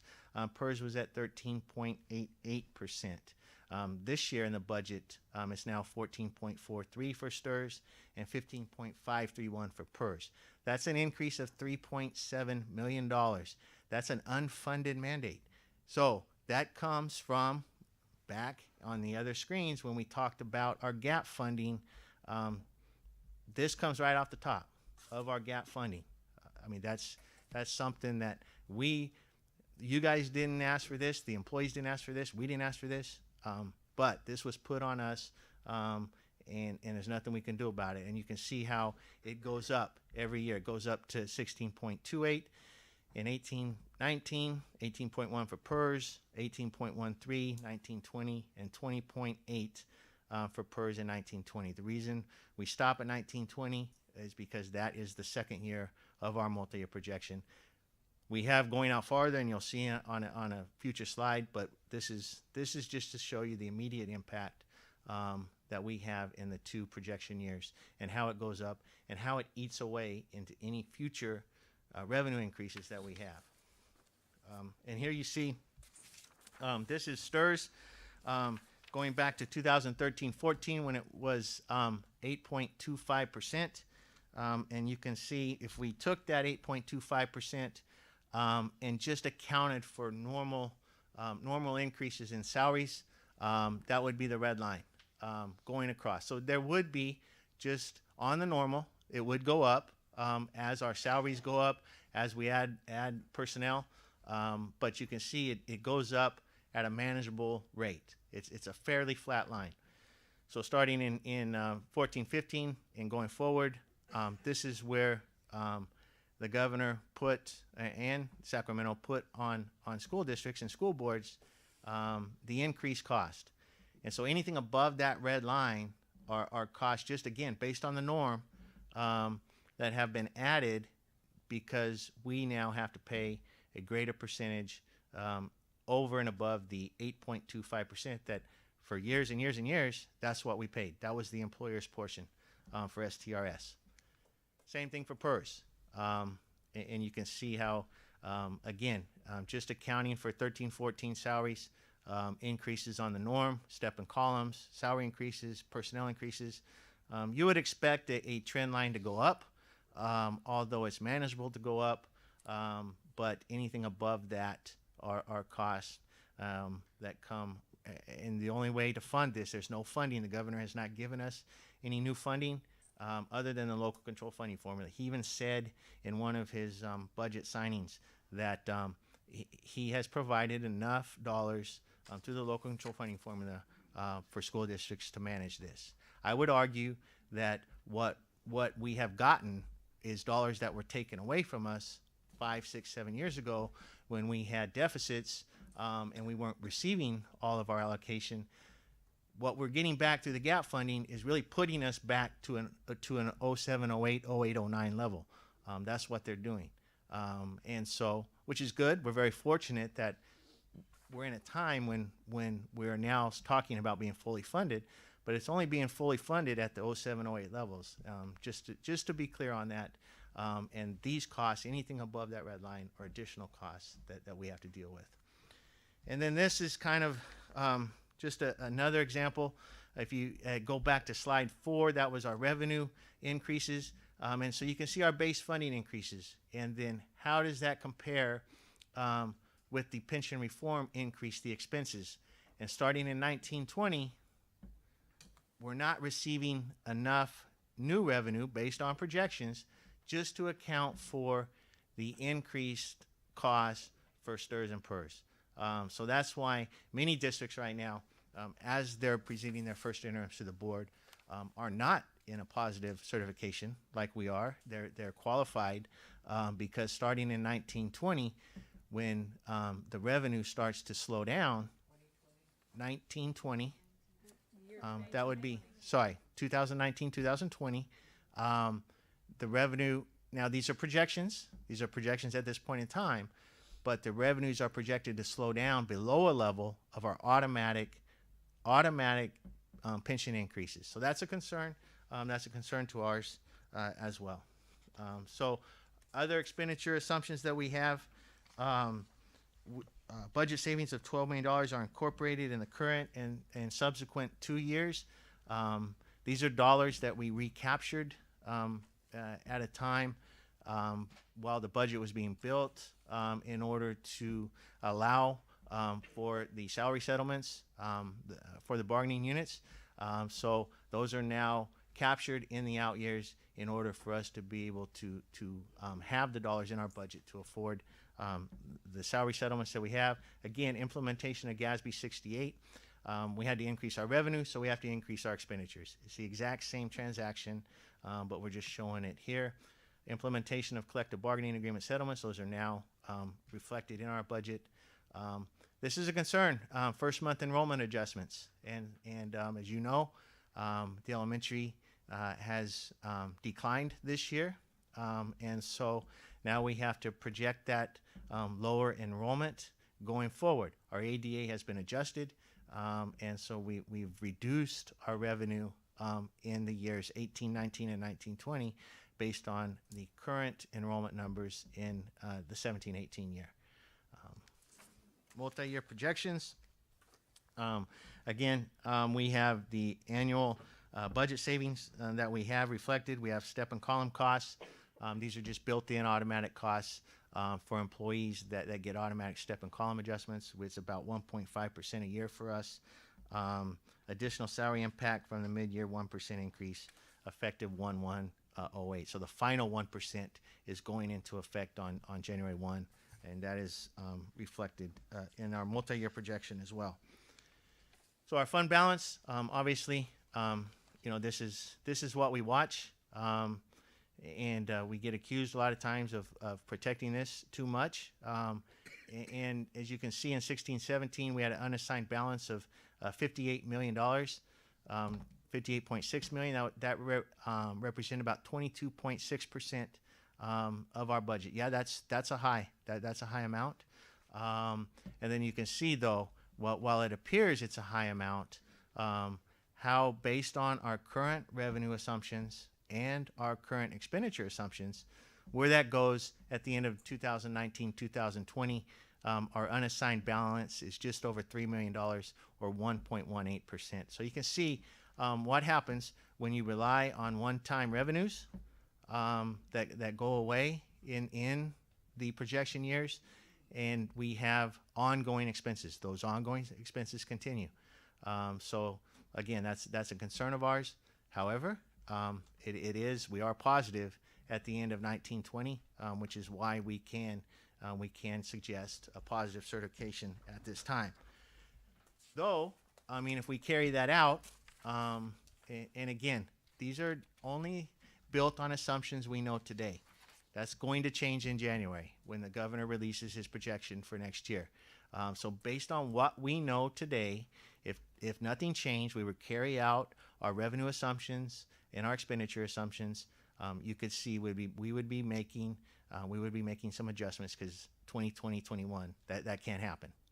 And so, but again, I mean these are assumptions, and these are based on the assumptions we have at this point in time. Multi-year projection, you can see items that are not included in the projections that could impact those numbers even further. Curriculum adoption increases. We are working with Educational Services right now. We set aside $1 million out of the general fund for future curriculum adoptions. We're having a debate that may or may not be enough. So we're trying to identify, get a better estimate on the upcoming adoptions, what they'll cost, and we may have to increase that in the projection years for those adoptions that are going to occur after this year.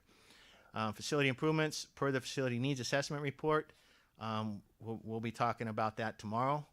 as well. Facility growth needs. I know that sounds kind of odd when I just said that we are declining at the elementary level, but we did have some growth at 7-8. We did have some schools that had growth, and we are growing at 9-12. So that is a need, and it is a concern. Future collective bargaining impacts in subsequent years, potential increases in the special education contribution, and then again the enrollment trends. Is this year an anomaly, or is it something that we're going to look at as being a trend now? Are we going to be losing 200 to 300 elementary students a year? So that's something we got to look at, and that's something we hope is an anomaly for this year, and we hope that trends back and starts to trend back up. So one thing, and Dwayne is still here if I say this wrong, he talked about QSCBs, or Qualified School Construction Bonds, in the federal tax reform. This is a concern to ours because these bonds receive a lower interest rate. We receive federal discount, federal subsidies.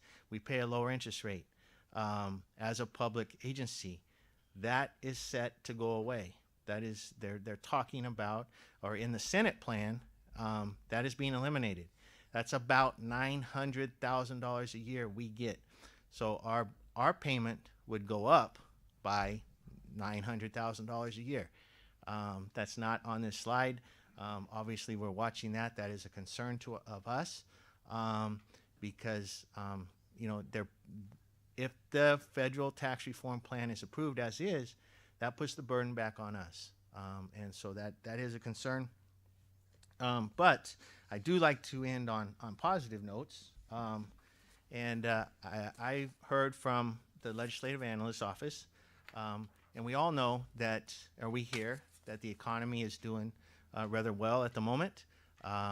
California is highly dependent on the stock market and capital gains, which every day looks like it's setting new records.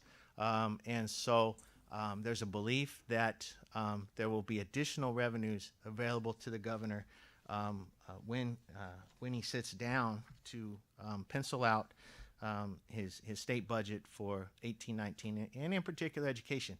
And we are driven by Proposition 98. Many people think local control funding formula generates our dollars. It does not. Proposition 98 dictates how much of the state budget we receive for educational purposes. And it is driven highly by personal income tax or capital gains. I mean, it's a complicated factor though, but there are good years. When the economy is good, that means there's more dollars available. And so some people think, as I earlier on I talked about the year 2020-21 as being fully funded. This is the last budget for this governor before he's termed out. Many people believe he will fully fund the local control funding formula this year, this coming year, 2018-19. That will remain to be seen. However, when I heard from the Legislative Analyst's Office, the governor, it takes $2.7 billion to fully fund, not us, fully fund statewide education per the local control funding formula. They believe there'll be enough in the budget for the governor to do that if he so chooses, and to have about $2.6 billion remaining after that, per Proposition 98. Again, this is one of those years where we want to be in Proposition 98. We would like that, but it would remain to be determined how that additional funds will be allocated. That is solely at the discretion of the governor.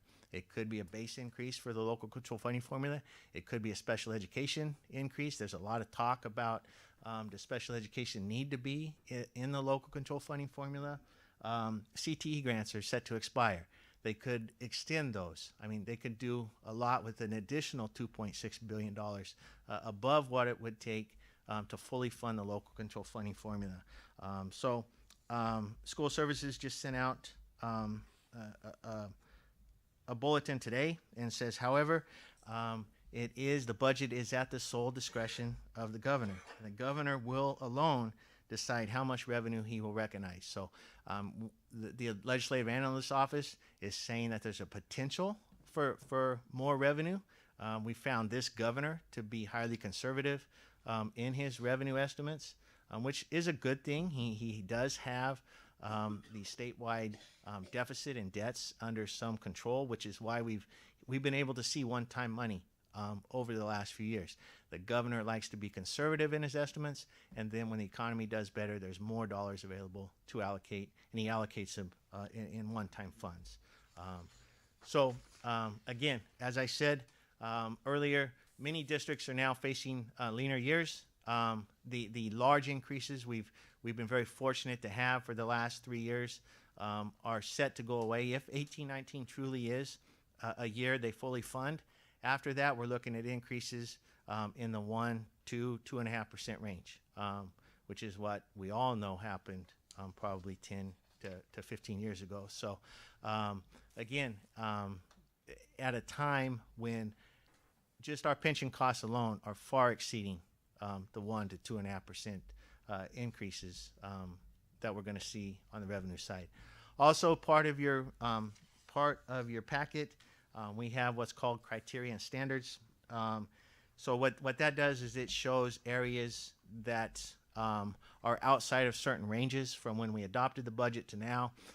We have to offer up an explanation for those, and you can see we had 4 of those that showed that they were not met. That's okay. We just have to offer an explanation, and so these are explanations as to the criterion standard areas not met and why they were not met. So again, thanks to Michelle Price and Financial Services, we are very pleased to propose a first interim budget with a positive certification for this year and our 2 subsequent years.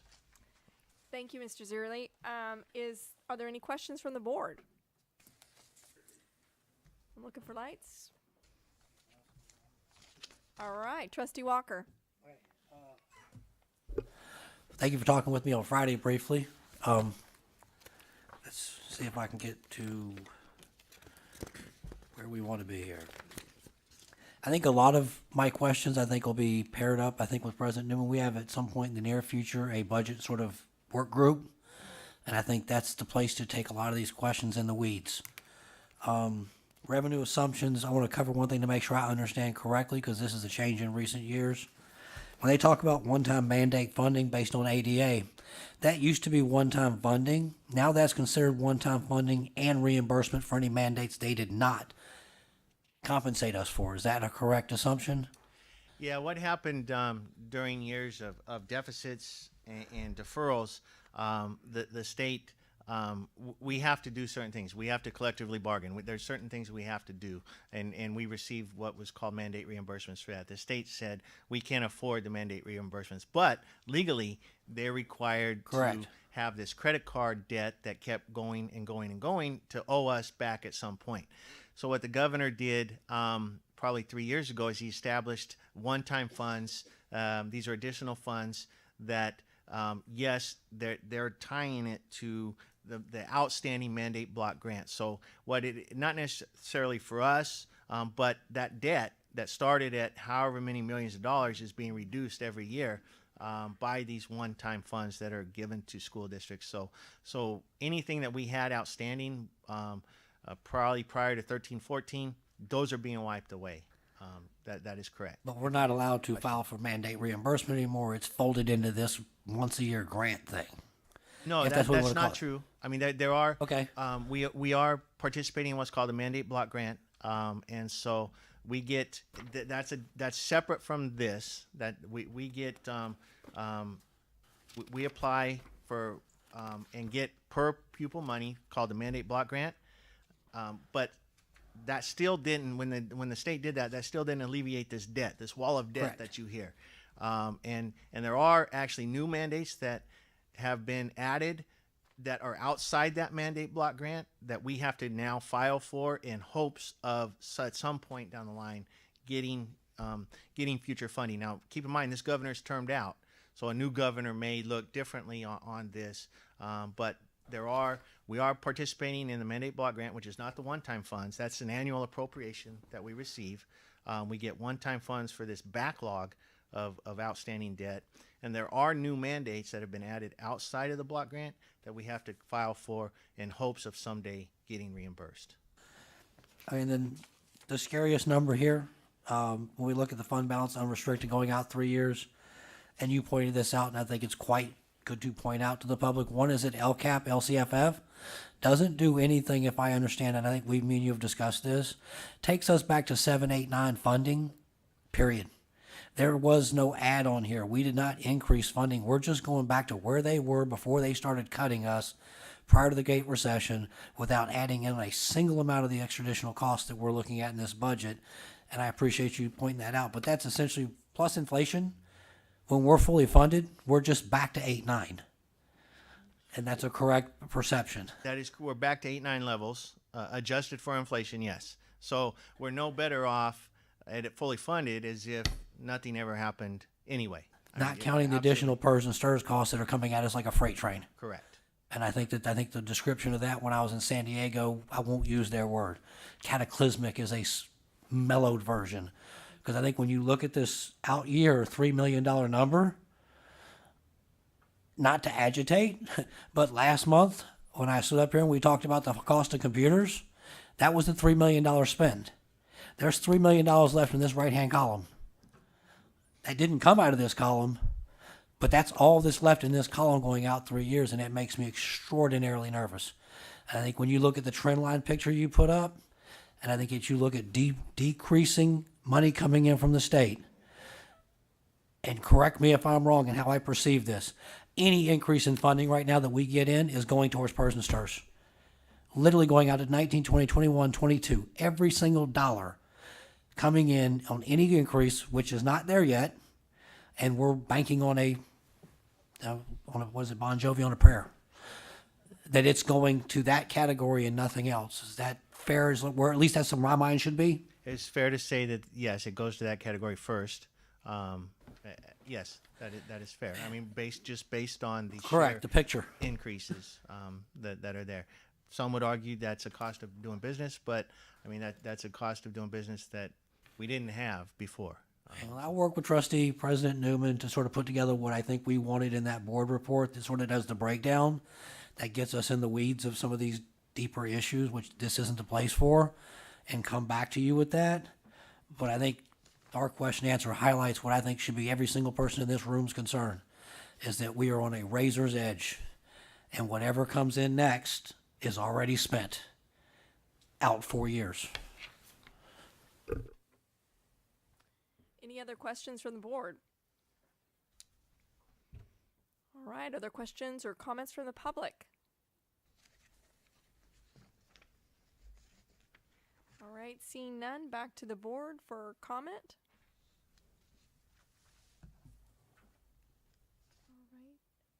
All right. I appreciate your thoroughness in the report and taking us through this. I guess we need to now look for a motion for approval because this is a approval of the first interim financial report. So is there a motion by Trustee Walker? I move with great caution. All right. Is there a second by Trustee West? All right. It's been moved and seconded. All those in favor, raise your hand. Aye. Aye. Then it passes unanimously. All right. We've been going now for over 2 hours. Do we need a break, guys? What's left? There's not We that much just left, have- right? We only really have 2 more items left. Can we buckle down and get it through? Tally ho. All right, forging ahead, guys. Then that moves us to item B9, and that is the approval of the authorization to seek bids for Sonoma mechanical system upgrade. I see Mr. Orth in the audience. So, Mr. Orth, are you going to give the report today? Or Mr. Zerly? Thank you again. Mr. Orth is here to answer any questions that trustees may have, in particular to this project. We're very excited about doing this summer. This is a school-wide retrofit that if the board authorizes will be completed this summer time. And Mr. Orth is here to answer any specific questions about the project if you have any. Great. Does anyone have any questions for Mr. Orth?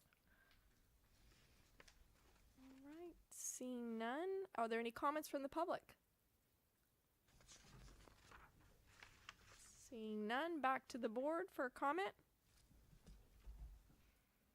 All right. right. Having sent both of my kids to Sonoma School, thank you for doing this. There are rooms that are freezing cold. Even though they're on their walls, it's really odd that it's really cold, really hot in all these spots. So I know this is necessary, and we house so many of our delicate students there. It's very important that we keep the temperature at the range where they need to be for those student needs. So I think this is an extremely important project, and I'm excited to see it happen.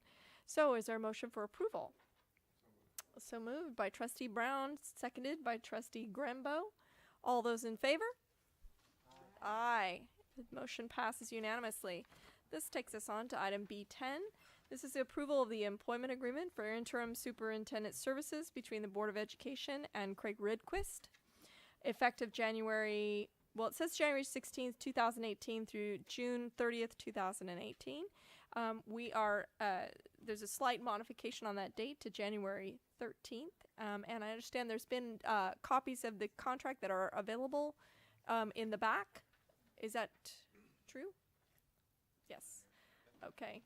And I guess we'll turn the matter over to Mr. Henderson. Thank you.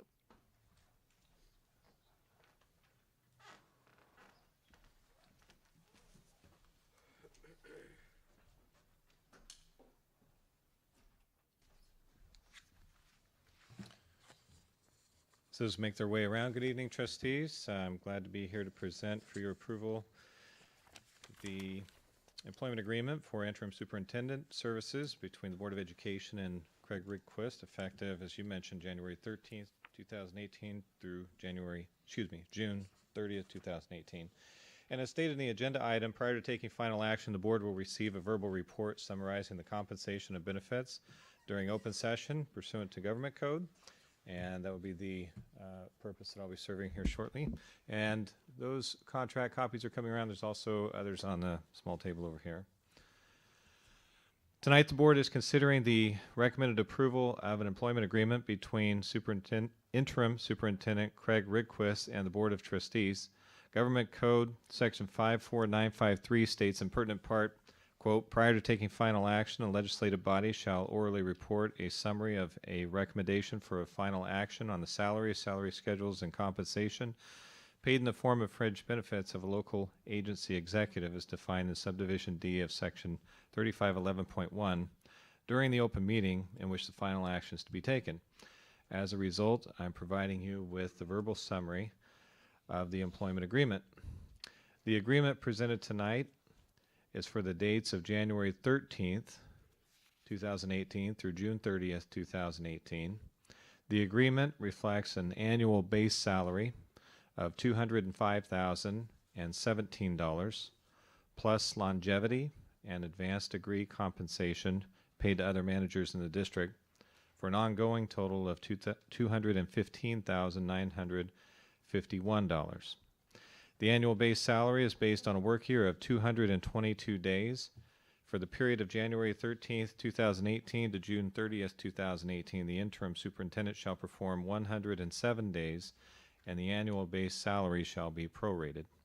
The remaining deputy superintendent contract is incorporated by reference. And the recommendation is for the board to approve the employment agreement for the interim superintendent services for Mr. Ridquist. All right. Are there any questions for Mr. Henderson from the board? All right. Seeing none, are there any comments from the public? And the copies of the contract are available at the front on that table to the side behind Mr. Herbst. Anyone? Any comments from the public? All right. The contract has been made available, and there are no comments from the public. Back to the board for any comments. All right. I'm looking for a motion. All right. It's been moved by Trustee Grembo. Second. It's been seconded by Trustee Walker. All those in favor state aye. Aye. Aye. All right. Thank you, Mr. Henderson, and welcome aboard, Interim Superintendent Mr. Ridquist. And it's effective January 13th, 2018. To make sure that we have coverage. That's a Saturday, but make sure we have coverage as after Miss Abel's last day of work. So I appreciate your help on that. All right. That takes us to a report of meetings attended by the Board of Education members. I'm looking for lights. Miss Trustee Walker. Always go to meetings. We'll start in reverse. Thursday the 5th, I was actually at Enoch's with now interim superintendent Rick was for computer science fair night. And there's two pieces of this that there was a lot to highlight that night. There's a lot of good stuff. The two pieces I'll highlight most were, one was the girls coding camp. And I think both when I was sitting next to Mr. Rick was we were both looking at the numbers. They increased young ladies getting into computer science by creating this club from 9% to 31% in 3 years. That's a miraculous move. My daughter's one of them, yay. But I think the other point to highlight there is that it wasn't a highlighting of a class. What Mr. Johnson's done over there is built a program. And I mean this in the sense that if you go into a school that has a music program, and I'll use Enoch's again, that has now gone up to 125 marching band members, what he's done with this computer programming class is built a program. That auditorium was full. It was packed. It was visiting schools. Phenomenal meeting. I'd very much like to see us go see what we can do with something at Downey like that and get something similar on the south side of town. When Trustee Brown and I were doing the Codex thing, the question I asked was, how do we get those students in? Byer's a bit far away transportation-wise, but they end up at Downey from Hanshaw. That would be certainly something I'd like to see. Backwards from there, we went to San Diego. Lots of meetings for days and days and days. I'll highlight two. One was actually quite interesting with a panel of individuals, all presidents of statewide groups. President of CSBA, president of CASBO, president of CSESA, and somebody else can put the other acronym together for another business group. And it was a panel discussion where they were asked individual questions that all four presidents had to answer. And it was quite enlightening to see somebody sounding like me, that was a president of a board, and their warnings about what we just talked about in first interim. It was expected that every single president of every organization across this state is nervous as a cat with 9 tails in a room full of rockers about these budget issues. And it was quite nice to see that all 5 of those folks that were sitting up there all agreed across the board that where we're at is inadequate. It's recognized that we're inadequate and that we are in trouble going forward. Second meeting I was with, again, with Assistant Superintendent Rehnquist, I will be as nice as I can be about the school dashboard meeting. Infomercial at 3 o'clock in the morning, very little truth, very little questions. I think he'll attest that when that meeting was over, they did not take questions. I was the first person in line and asked one question on the way out. A commercial is how I will leave it. I don't think that they were being, it was very, and again, you give a workshop and they fill the room up with people that help write the material. That was what was frustrating to me, is the people presenting were naming out their friends in the audience that helped them put this thing together.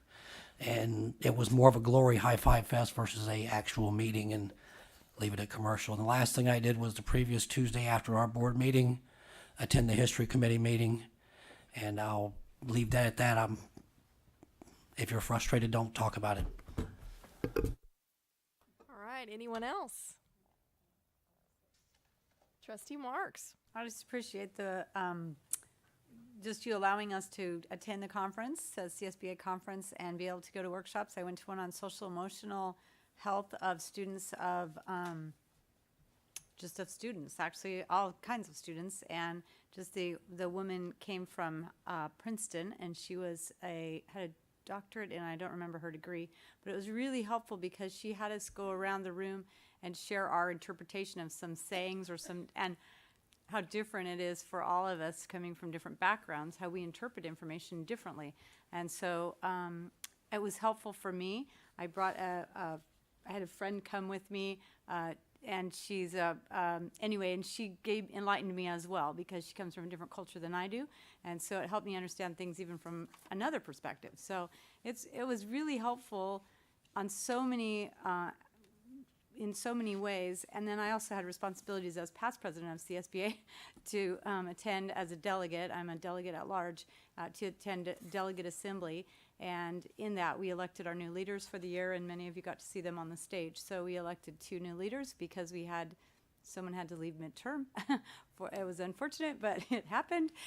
Did something they shouldn't have done, and so that just happened. So So we replaced 2 of our executive board at this conference, and I appreciate the fact that everybody was really sensitive to things that have been going on, and our organization is moving strong, and we hope that you enjoyed all the opportunities to go to the conference as well. Anyone else? All right, that takes us to the last item on the agenda, which is items to be placed on future Board of Agenda. Board of Education, all right, Trustee Walker. I have one.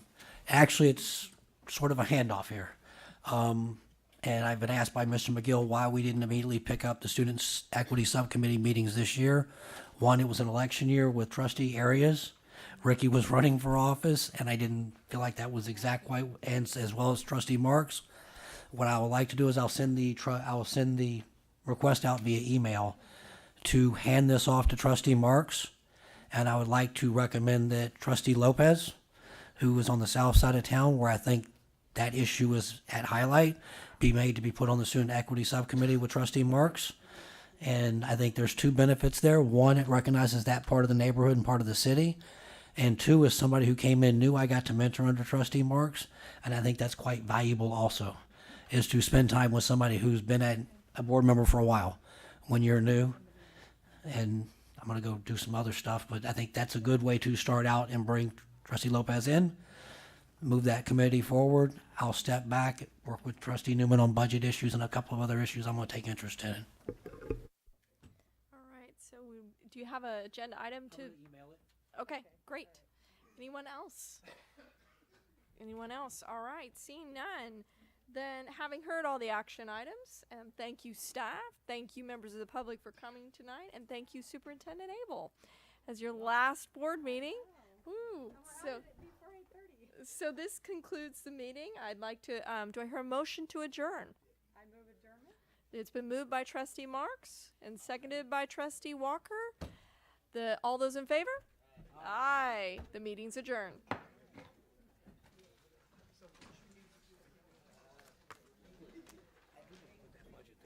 Oh, yeah. We've got a nightmare. I think when you look at deficit spending, incoming money, where we're going